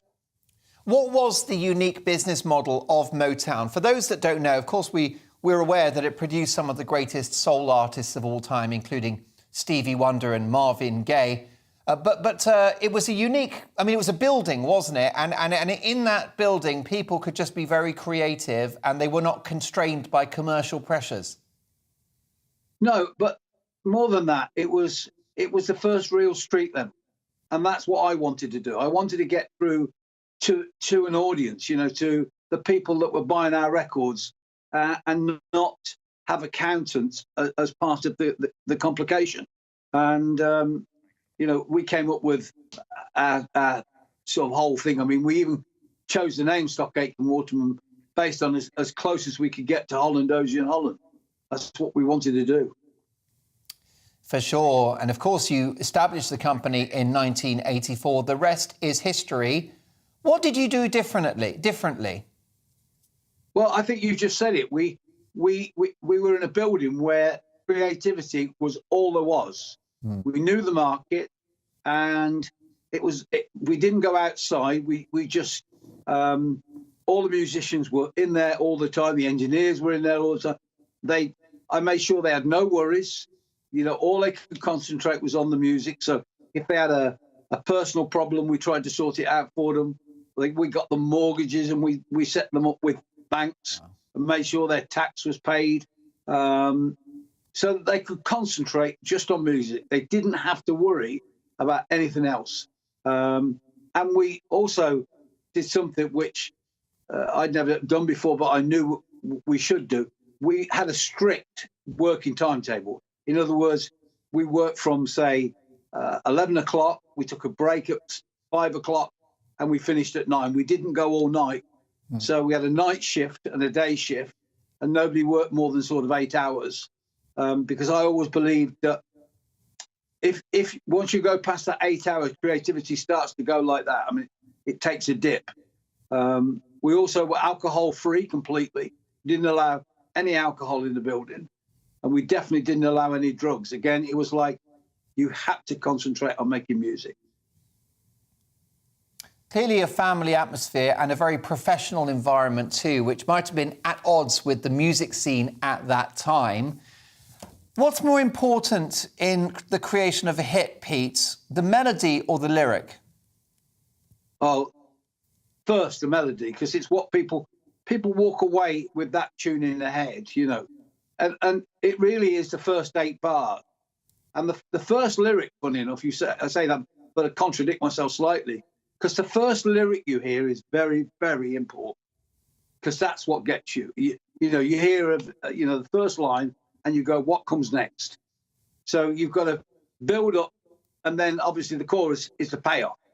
So, people think that, writing songs is easy. It is actually the hardest job that you can do, because you walk a tightrope between banality and genius. And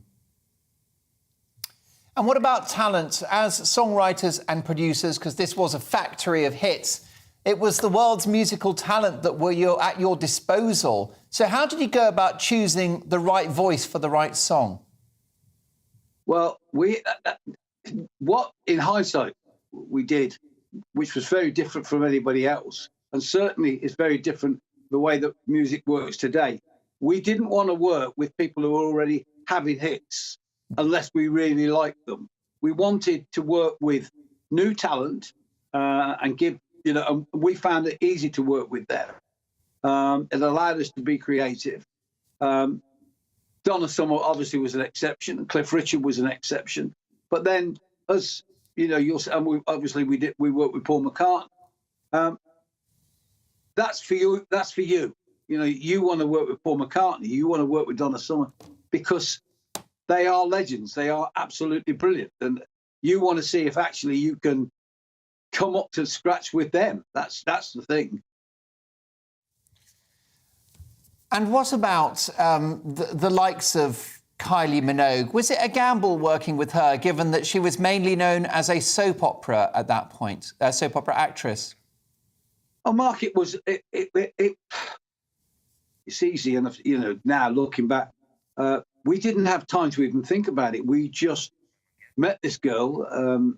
We literally, I had forgotten that she was even coming to the studio. We hadn't written the song. And literally, she sat in the reception while we wrote I Should Be So Lucky. I was even in Manchester on the phone. But again, this was, we were nice guys. We weren't going to send her back to Australia without a song. So we cobbled together I Should Be So Lucky. We didn't finish it. I mean, we just got it together so she could catch a flight, because I think she only had 3 hours in the studio.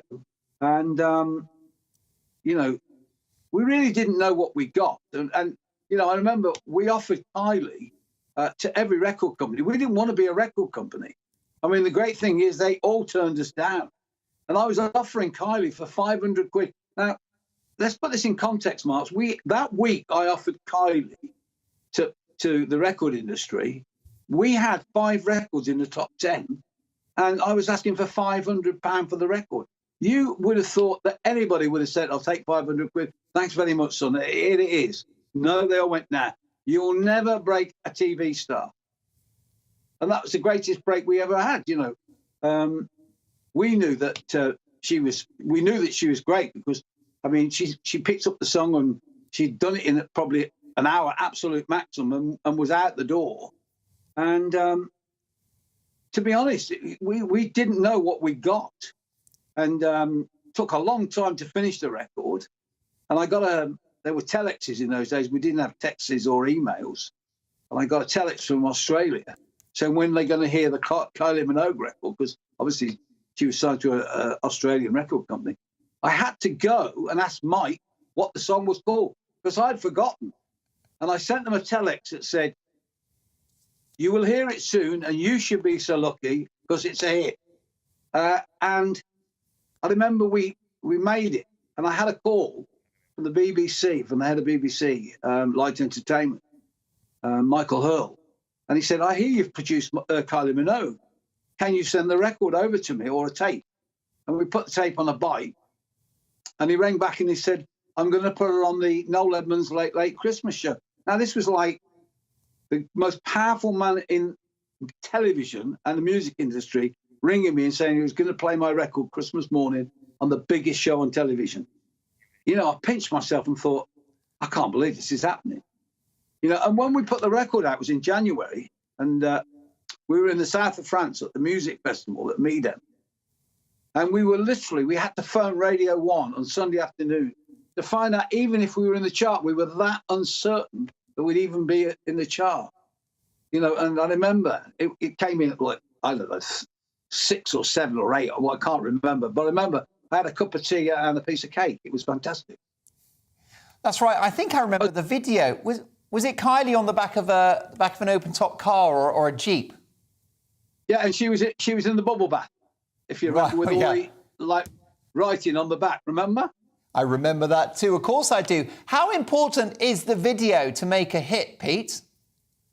Well, she was on a television show every day that was getting 10, 11 million viewers, and suddenly, because she was a tomboy, because she was the mechanic in the series, and we didn't know, but I mean the kids had already, were all over her, and as soon as they played the record, boof, off it went, and of course the video played straight into the Neighbours thing. I mean, in hindsight, all these years later, you look at the video and you go, you would have never made that video if you'd have actually thought about it. But because it was made in Australia and they weren't used to making videos like we were making videos in Britain at the time, like Duran Duran, that were gorgeous videos, this was such a simple little video. And it worked because it was so simple. You know, this is a girl off Neighbours in a bubble bath. Every little boy's dream. Did you have any inkling that Kylie Minogue would go on to become such a global superstar? She owes her career to you, Pete, but did you see it coming?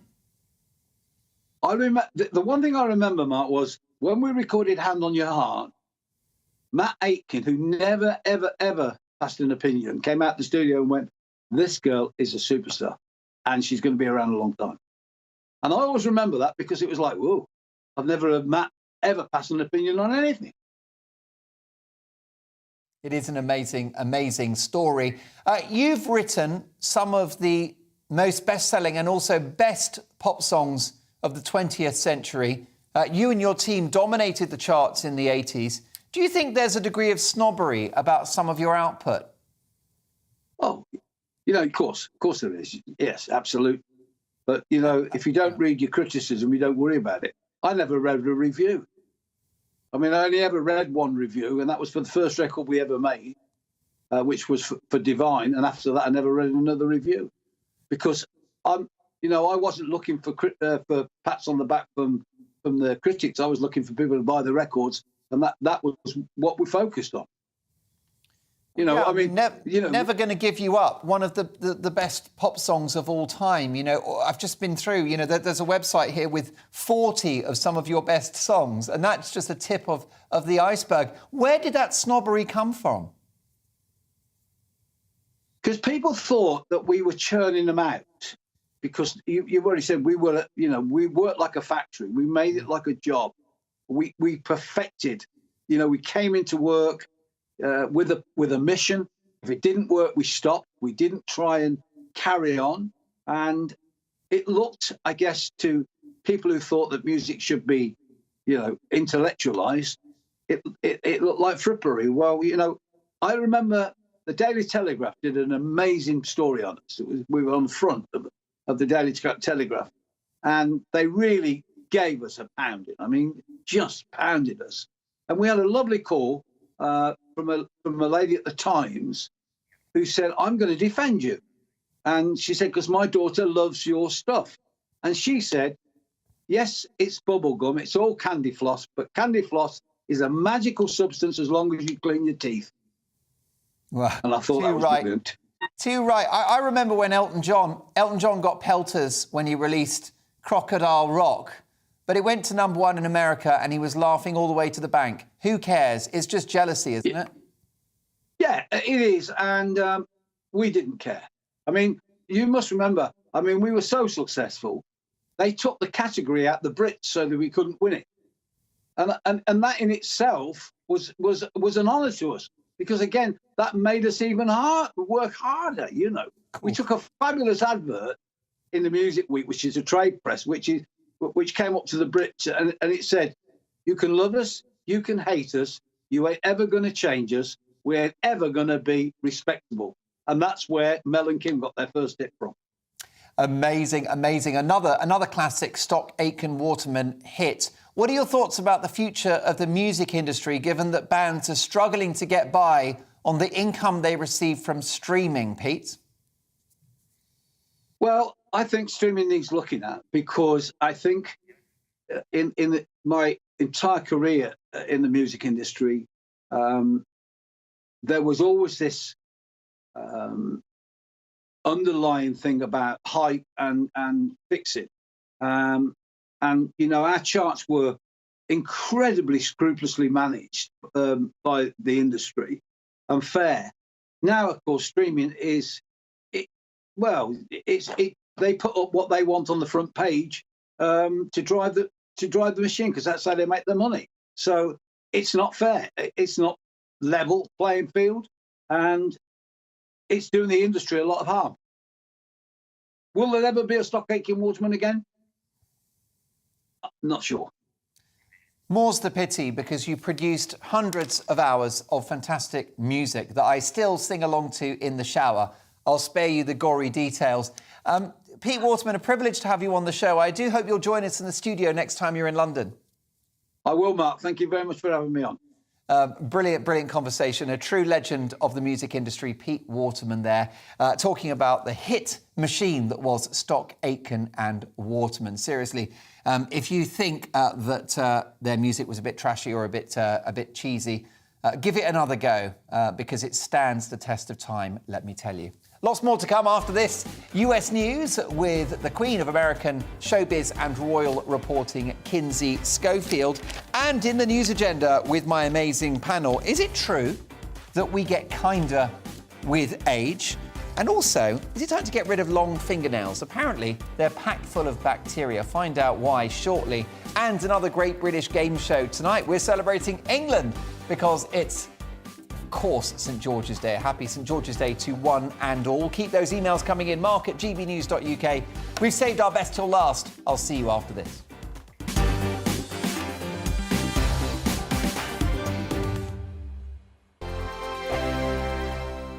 Hello, I'm Michelle Dewberry, and you can join me every weekday 6 till 7 on Jubes and Kerr. Me and my panel will get stuck right into the day's events, and I can tell you, in fact, I can warn you, expect some robust debate, some strong opinions and perspectives from both sides of the fence. It's about you at home as well. I love to read out all of your comments, or at least as many as I can. So join me, Michelle Dewberry, Monday to Friday, 6 till 7 on Jubes and Kerr. On radio, they call it the drive time slot, 4 p.m. until 6 p.m.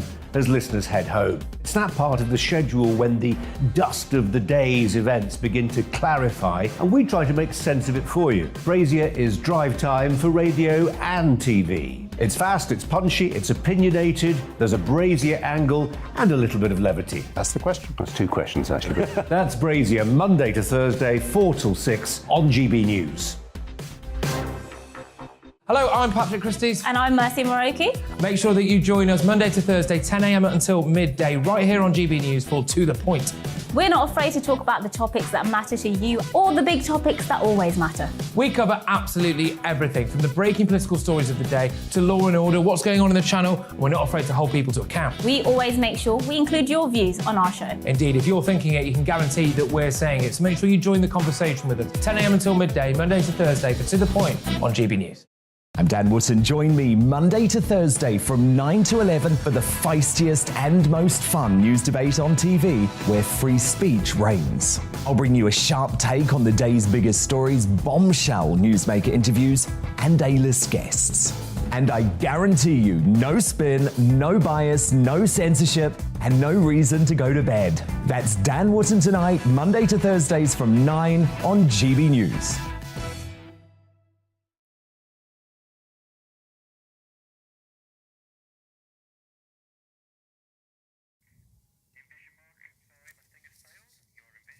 An interesting email from Victor, who says, "Dear Mark, my last word on Boris. Why doesn't he call an election? If the MPs want rid of him, they will soon find out how comfy the opposition benches really are. Good show as always." Victor, thank you so much for that. Oh, look, I've got another picture of a dog coming in. Listen, we do love those dog photos. We're doing Selfie Sunday tomorrow, don't forget, so get ready to send me more pictures tomorrow, because I want to get to know you better. That's right, if you're enjoying GB News and if you're enjoying this show, tell your friends, tell your family, and let's change the world together. Now, someone that always changes the world, every time she's on, is the Queen of US News. That's right, the Queen of American Showbiz, Royal and Political Reporting. It's Kinsey Schofield. Hey, Kinsey. What a good interview. That was so fascinating. Thank you for sharing that with us. Well, definitely. Did Kylie Minogue ever make it onto American shores? Yes, but you know who I loved when I was growing up? Billie Piper. That was like the British pop star that I loved. And she was dating that member of Five that you had on your show recently that I was so excited about. Richie, so we Richie definitely Neville. had oh my gosh, what a dreamboat. What a dreamboat. So yeah, we definitely had some imports over here that we liked, but Billie was mine, but Kylie was definitely on my radar. What a dreamboat. What, me or Richie Neville? We'll move on. You. Both.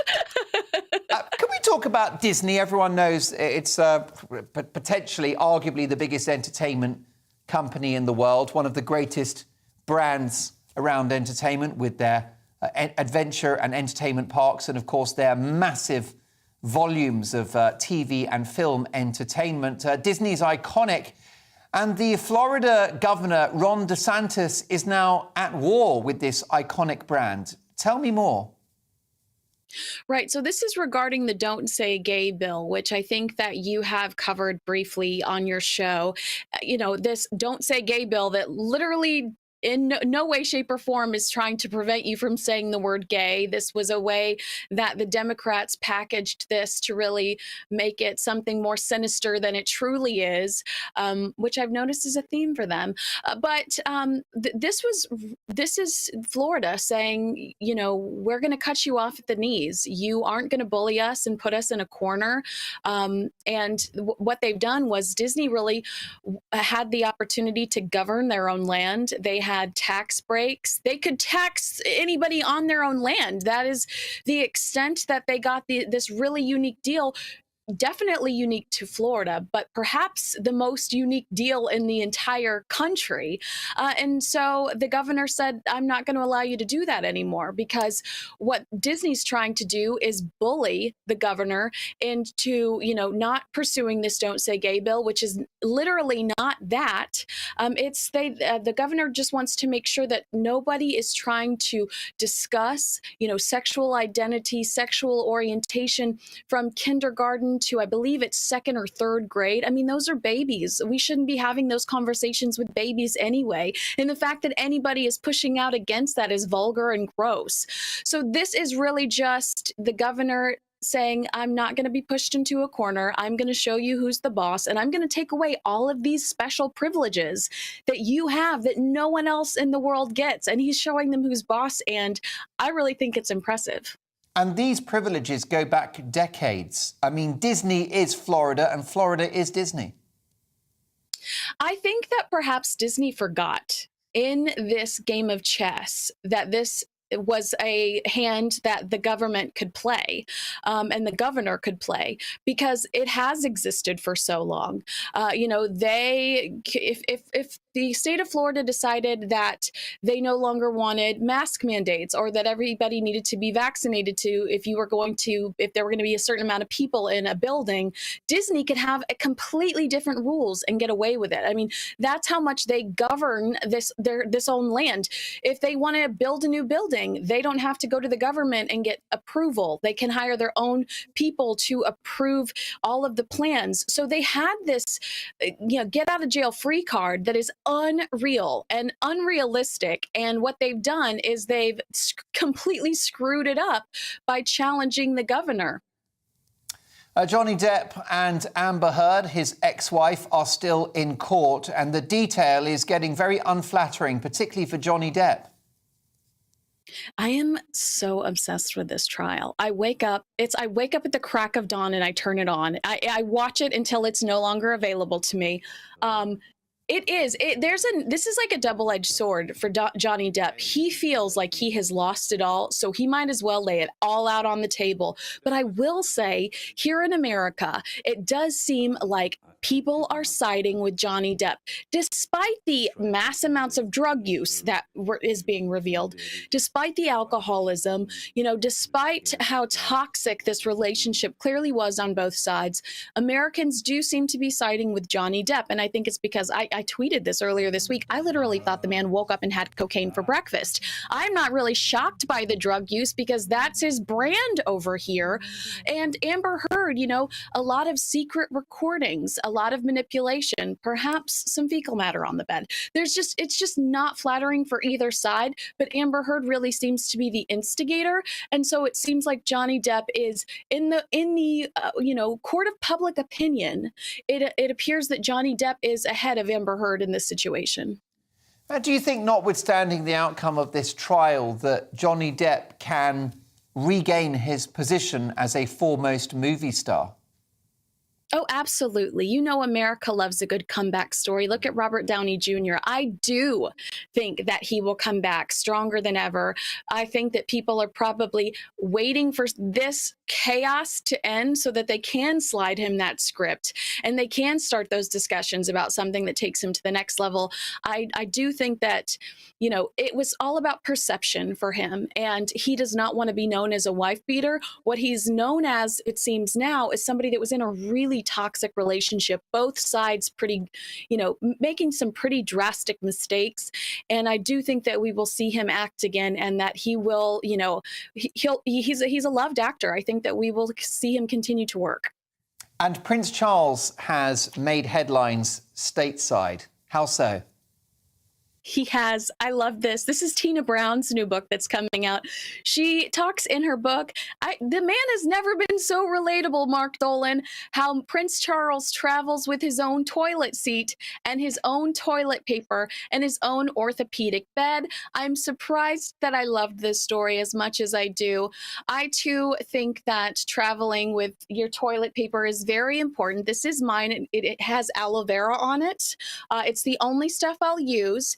And so I completely related to the man. For the first time in my life, I was like, this guy's a hero.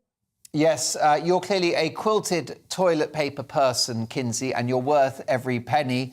I don't know, Sebastian, whether we can bring our panel in at this point. Oh, brilliant. OK, well, let's bring Laura and Tommy and Benjamin into this conversation, because I do love the idea of having a butler, I've got to say. Never say never. Look, I'm on telly. I should have that kind of support here at GBNews, shouldn't I? There should be someone waiting in the wings, putting toothpaste on my toothbrush. But Tommy Sandu, would you like to have a butler? I did once, but by accident. We accidentally kind of, by, you know, luck, whatever, got upgraded in a suite on holiday. And it was awkward.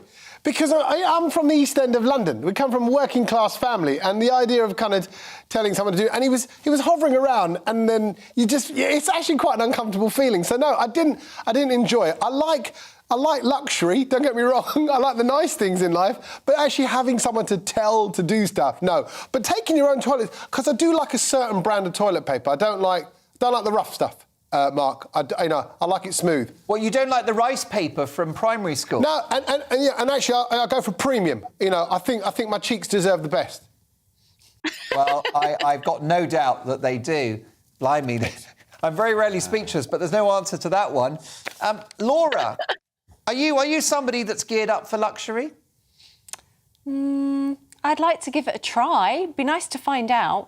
Now, I think I'd find a butler really awkward. I don't think I'd like paid staff in the house. I think it would be an awkward situation for me. But you know, I could try to become accustomed to it. It's not something I've had to do so far. If I could pick any... Oh, look, I'm getting accustomed to it just thinking about it. If I could have any paid member of staff in my home, it would be a cook. I'd love somebody to take control of the shopping, the cooking and the clearing up. All your vegan menu Oh, diet. it wouldn't yeah? be vegan. No, only for the dog. The dog could go Laura, vegan. you've got a fabulous mane of hair. Margaret Thatcher famously had a hairdresser that visited her at 5:30 a.m.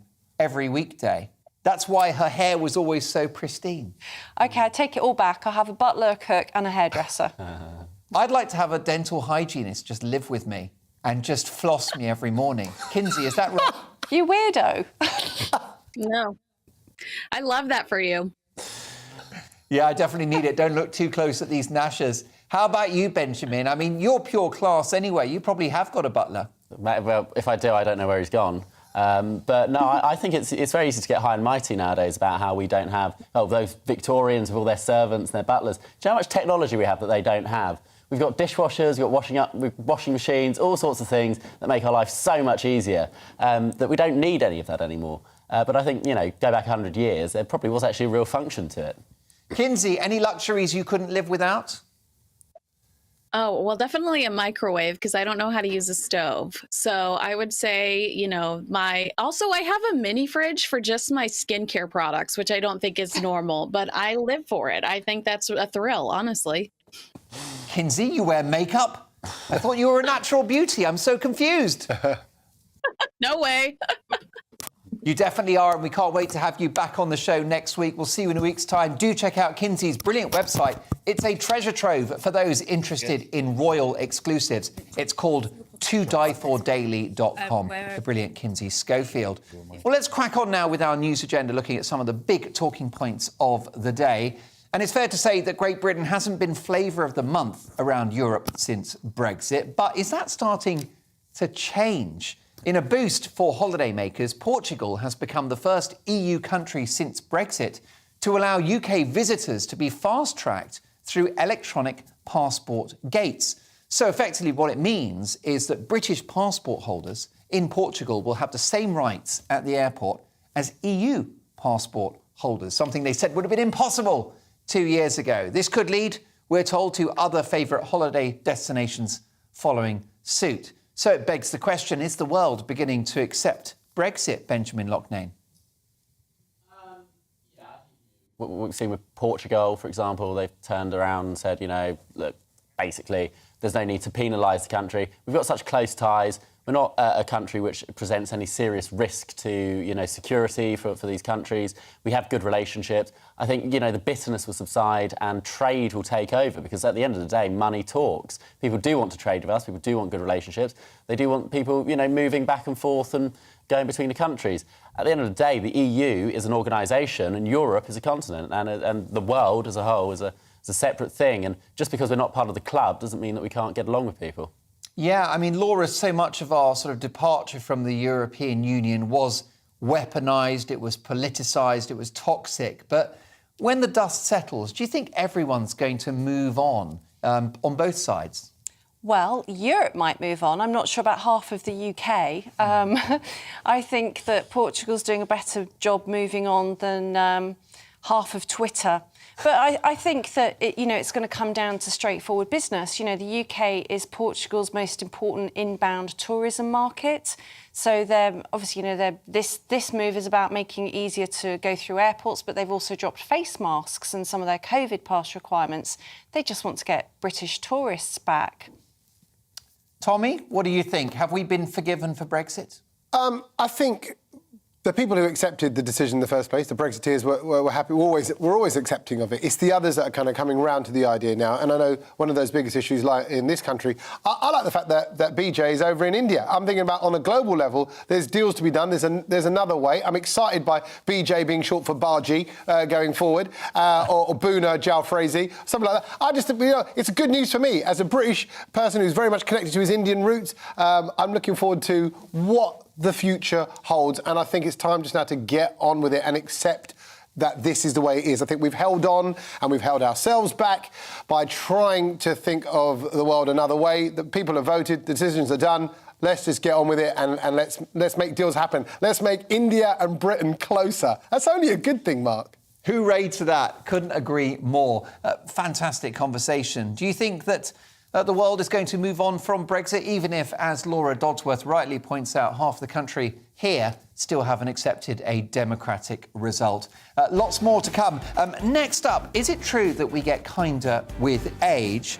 And also, we're going to talk about long nails. Apparently, they're full of germs and bacteria. What do you think? Are they sexy? Are they worth the trouble? We'll have a nail-biting conversation about that next. Plus, another great British game show. And today, we're celebrating St. George's Day. God love England. See you shortly.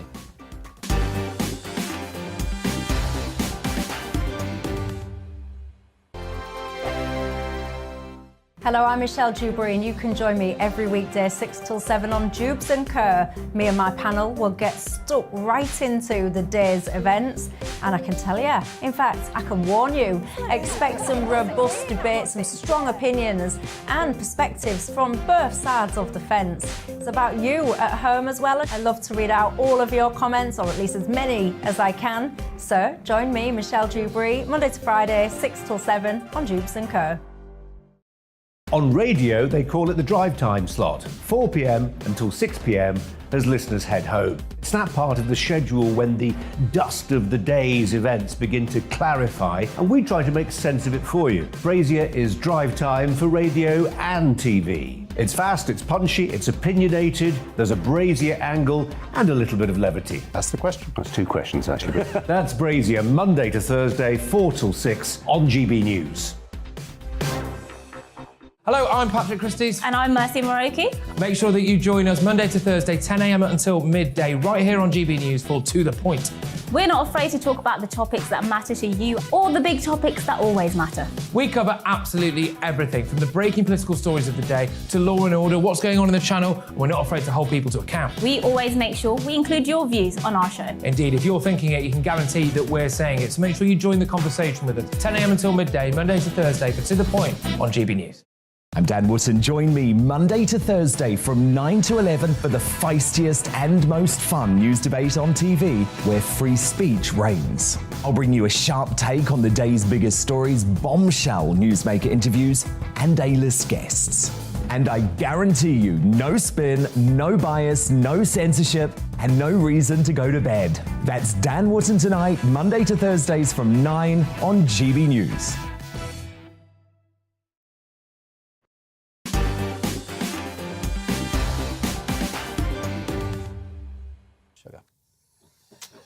Well, let's react to the big stories of the day with my amazing panel tonight. And we are, I think you'll agree, travelling business class. We've got Tommy Sandy, we've got Laura Dodsworth, and, of course, last but certainly not least, Benjamin Loughnane.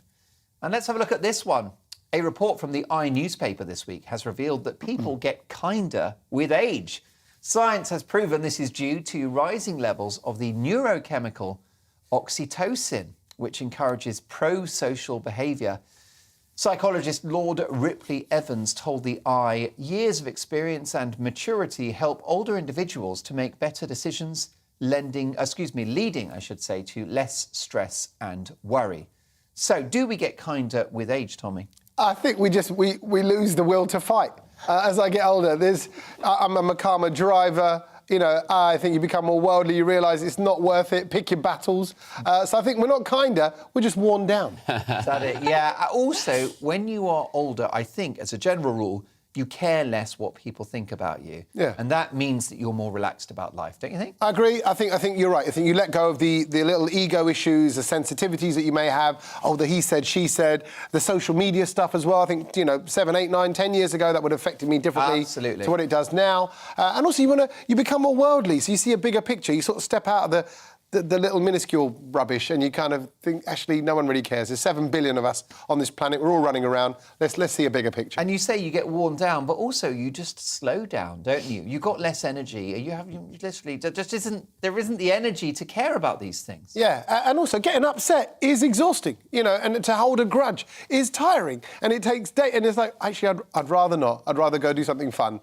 And enjoy my life. Although there is a contradiction, because we had a meeting about it before the show, and some of my team said they think that old people can be much nastier than young people. They get really bitter and grumpy. Yeah, I'm a bit sad about that. I miss the fact that the future might hold just nice old people. I love a bitter old person. You love a little twisty one. Anne, the Catherine Tate. Right, the film's out now at the moment as well, the new one. So I'm looking forward to watching that. No, well, that will certainly wipe the smile off your face. Sweary old people are brilliant. Oh, come on. Everyone loves a sweary old angry person. I must actually get her on the show. There's a woman on TikTok who just rants and raves on Twitter, and she's a viral sensation. I think she's called Gran, and if you've seen her, a social media phenomenon. I don't know, what do we think? I mean, is it a patronising cliché about older people to say they're jolly? OK, I'm going to tie this into the pet food story. Good luck with that. OK, I've got a couple of links. Right, first of all, you get these kind of research studies that make good headlines.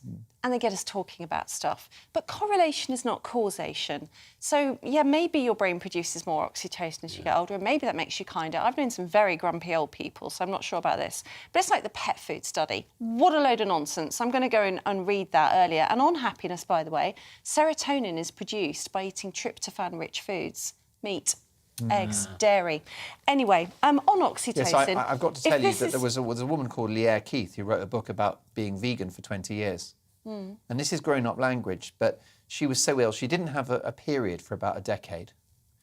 And when she then first ate some meat after 2 decades, she said, well, it was like an orgasm.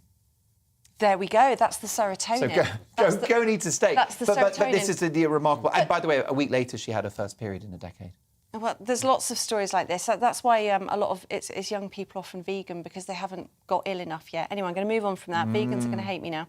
So, oxytocin is the happy hormone, and it may well build as you get older, but it's also associated with labour. It's that essential hormone during labour. Keir Starmer or no. Jeremy Corbyn? There's no... He made me cry. Competence, not oxytocin. There's no oxytocin. No, giving birth, but also... Oh, so that's good. So giving birth or becoming pregnant, that's good for your happiness, It makes you produce oxytocin. Oxytocin is implicated with giving birth. Also, breastfeeding, sex, all right, orgasm, erections, cuddles, even holding the gaze of somebody you love. I've been social holding gaze activities. for years. It's so Incredibly just tuned in, and all they heard was just a litany of weird words, and then I've been holding gaze for years. Well, if they know me, No context, not getting any context. What do you mean of weird holding words gaze? is what holding gaze. When you hold, What do you mean? Like contact. properly looking at someone makes you happy? Gives you oxytocin. Is that right? Cuddles give you oxytocin. Look, if people want this happiness hormone, they don't have to get old.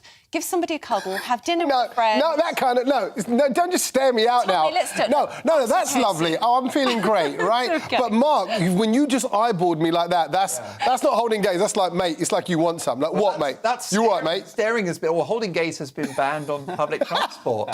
Even though actually holding gaze is normally why I get on the bus. But I mean, I've messed up this segment. But no. Why did you develop your point? I wanted to give you. I mean, have you got to the crux of it? I mean, what is the answer then? I mean, as a general sweeping statement, do you think we do get a bit more chilled out when we're older and therefore happier? I think the answer is if you want this happiness hormone, you can do something about it at any stage Right. of life. It's about social bonding, physical intimacy. It doesn't have to be sex, could be cuddles. Obviously, you men aren't lucky enough to do the giving birth and the breastfeeding bit. Oxytocin is this happiness glue that we can all have in our lives at any age. Are you mad? There are many pregnant men now. Have you read this? Oh, no, Mark, you don't want to get me started on this one. Yes. Have me And back, also, have me back another I'm evening. shocked about this. Women are behaving so badly lately. Did you see that woman in Teesside who took out her penis and used a wheelie bin as a sex toy? Disgusting. Women have changed, haven't they? Women Come on, girls. They're just not as ladylike and demure as they used to be, Who are knew? they? Who hasn't played with a wheelie bin with their penis? Every girl can relate. So you're right, back to holding the gaze. Can I ask you, Benjamin? I mean, straw poll of the older people that you know in your life, are they happier than the youngsters? All terrible people. Look, I think it's as true as it isn't true. Everyone's an individual. Some people are happy, some people are miserable. You get the stereotype of the grumpy old man, and you get the stereotype of someone being wise with years. Everyone is different. You get so many studies that come out, and they get debunked a couple of years later and forgotten about. And it's just really, I think, a way for a lot of people to keep their grants in there, because they've got to produce some sort of research. We haven't done anything for the past 5 years. We've got to produce something. Say that as you get older, you get happier. Brilliant, that'll do. Headlines, right, renew the grant money. We'll get another 5 years of drinking beer in a pub and pretending to do some science. Well, yeah, I mean, of course, that does make that does make the mind boggle, doesn't it? I'll see if I can get to some of your emails about this. I'm also going to tell my brilliant team that the voice in my ear has gone. So if you need an ad break, please WhatsApp me now. Welcome to live telly. Marky, let me know on my computer if you want a break, because I know we've got bills to pay. But whilst I'm waiting for an answer, let's have a look at this from Russell in Canterbury. Benjamin is my oxytocin. Ooh. You need to arrange a non-sexual date for me with him. That's Russell in Canterbury. All right, well, look... Are you sending these in? Fascinating conversation. It's only happens when it's on your show. I'm definitely not. Well, look, it is an imponderable as to whether or not we need... Are we having... Marky, just tell me, are we having an ad break or not? Do you need an ad break? Because I'm a very skilled live presenter and I can just move like that. Ad break or no ad break? Let me know. Otherwise... Oh, OK. No, we're just going to... we'll chat with the panel. Let's talk about St George's Day. It is St George's Day today. Are you celebrating? Absolutely.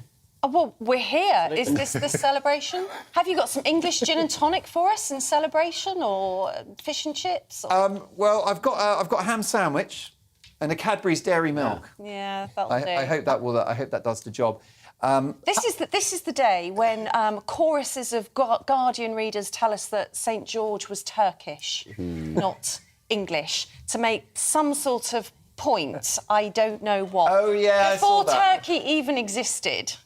But also, if St George had entered the country illegally by having paid gangsters as part of a criminal racket, then I would say, yeah, he shouldn't have come to the UK. But then he killed the dragon, so, you know, swings and roundabouts. Yeah, that's a good point. That's a good point. Now, Marky, I can hear you. Would you like an ad break?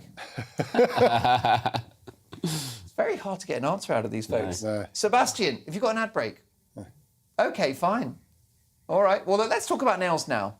Because here's something to make your toes curl, or should I say nails. Whether you think long nails are something of a fashion statement or you think they're just plain witchy, you might not have known that the longer the nail, the more microorganisms will be lurking. Yes, studies at an American university have found 32 different species of bacteria and 28 types of fungi getting up close and personal beneath our fingernails. And you can transmit that nail bacteria by scratching, nail-biting, nose-picking and finger-sucking. The build-up from daily tasks and touching objects like card machines could make matters worse. So is it time to shorten our nails? I'm looking at all the nails here. Who's got the longest? No. Yeah, short. The Dodsworth's short. You're actually, I would say Tommy's nails are longer. My fingers are longer. My nails are longer. They're not long nails at all. He doesn't have long nails. No, it's just deceptive with my big hands. That's all it was. Very short. But nails, I think nails say a lot about someone. When you see the finish on them, you see there's what they call the French tips. You know, the nice. I think if you've got nice, neat nails, I'm not really bothered about the length of them, but if they're nice and neat, then you know it. Everything is in order in that person's life. You're so right. Do you know what I mean? It's like if the pillows are nicely fluffed up on a sofa, you know that person's taking care of their house. I think it's sending out the right image. I think you can tell a lot about what someone thinks about you by their nails. Like, if they're in your eyes, they don't like you. That's a very, very good clue. That would be your vegan cat. Yes. Laura, lots of females get nail extensions and some women get really, really long nails. I wonder whether that's a bit unhealthy. I don't know. I tell you what, though, I mean, the idea of bacteria and fungus under the nails sounds disgusting, but I've got more of an aversion to this kind of germophobia than I have to the germs now. After 2 years of COVID and face masks and money's not healthy, I don't care. I almost feel like everyone just needs really long nails to say, sod you and your overly hygienic totally agree. I heard a news headline the other day. concerns. I heard a news headline saying the government are telling people to wear sunscreen because the sun's come out. It's like, no, just bugger off now. Stop telling me things that are good for my health. Let's have a couple of looks at some nails. We've got a few pictures of some stunning nails. Look at those gorgeous nails. Very, very glamorous, rainbow colours. And let's have another look at here. That's Gordon Brown, by the way. That was Gordon Brown when he was Prime Minister. Stressful time. And there's another lady with the longest nails in the world, Guinness Book of Records. Well, it's been a nail-biter having my panel here tonight. I've loved having their company. Thank you for being amazing. Please come back soon. Most importantly, thank you for your company. I'm back tomorrow at 9, but stick around because I'm doing headlines. Every night at 11 on GBNews, we bring you the next day's stories the day before. It's basically like time travel. If it's a big story, we'll cover it, guaranteed. But we'll also have some fun along the way. Big opinions, big laughs. Sometimes big hair. This is Headliners, the paper review show that won't send you to sleep like the others will. 11 p.m, 7 nights a week. Join us.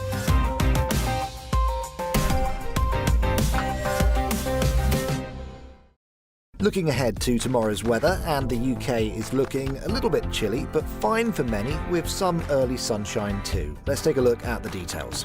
In the southwest, there'll be some showery rain first. Some of this could be a little bit heavy at times, especially across Cornwall as the rain makes its way westwards. In the southeast and around London, it's going to be a fine and largely sunny start to the day, some hazy cloud around the south coast. It will also be dry across Wales tomorrow. There'll be some cloud, but also decent sunny breaks in which it will feel relatively warm. It's a similar picture for northwest England, where there'll be a good deal of fine weather to start. A few showers may develop later, but these will be quite isolated. In the northeast, there'll be some sunny breaks tomorrow morning. The winds will still feed in from the North Sea, meaning it will stay cool around the coast and warmer inland. Eastern parts of Scotland are set for a murky start with some low cloud, which will gradually burn back to the coast. Further west, it will be chillier but brighter first thing. Meanwhile, across Northern Ireland, it's going to be a fine morning once all the pockets of mist and fog clear. It'll stay fine here through the day as well. Apart from a few showers for parts of England tomorrow, mostly dry and less windy than today overall. And that's how the weather is shaping up during tomorrow morning.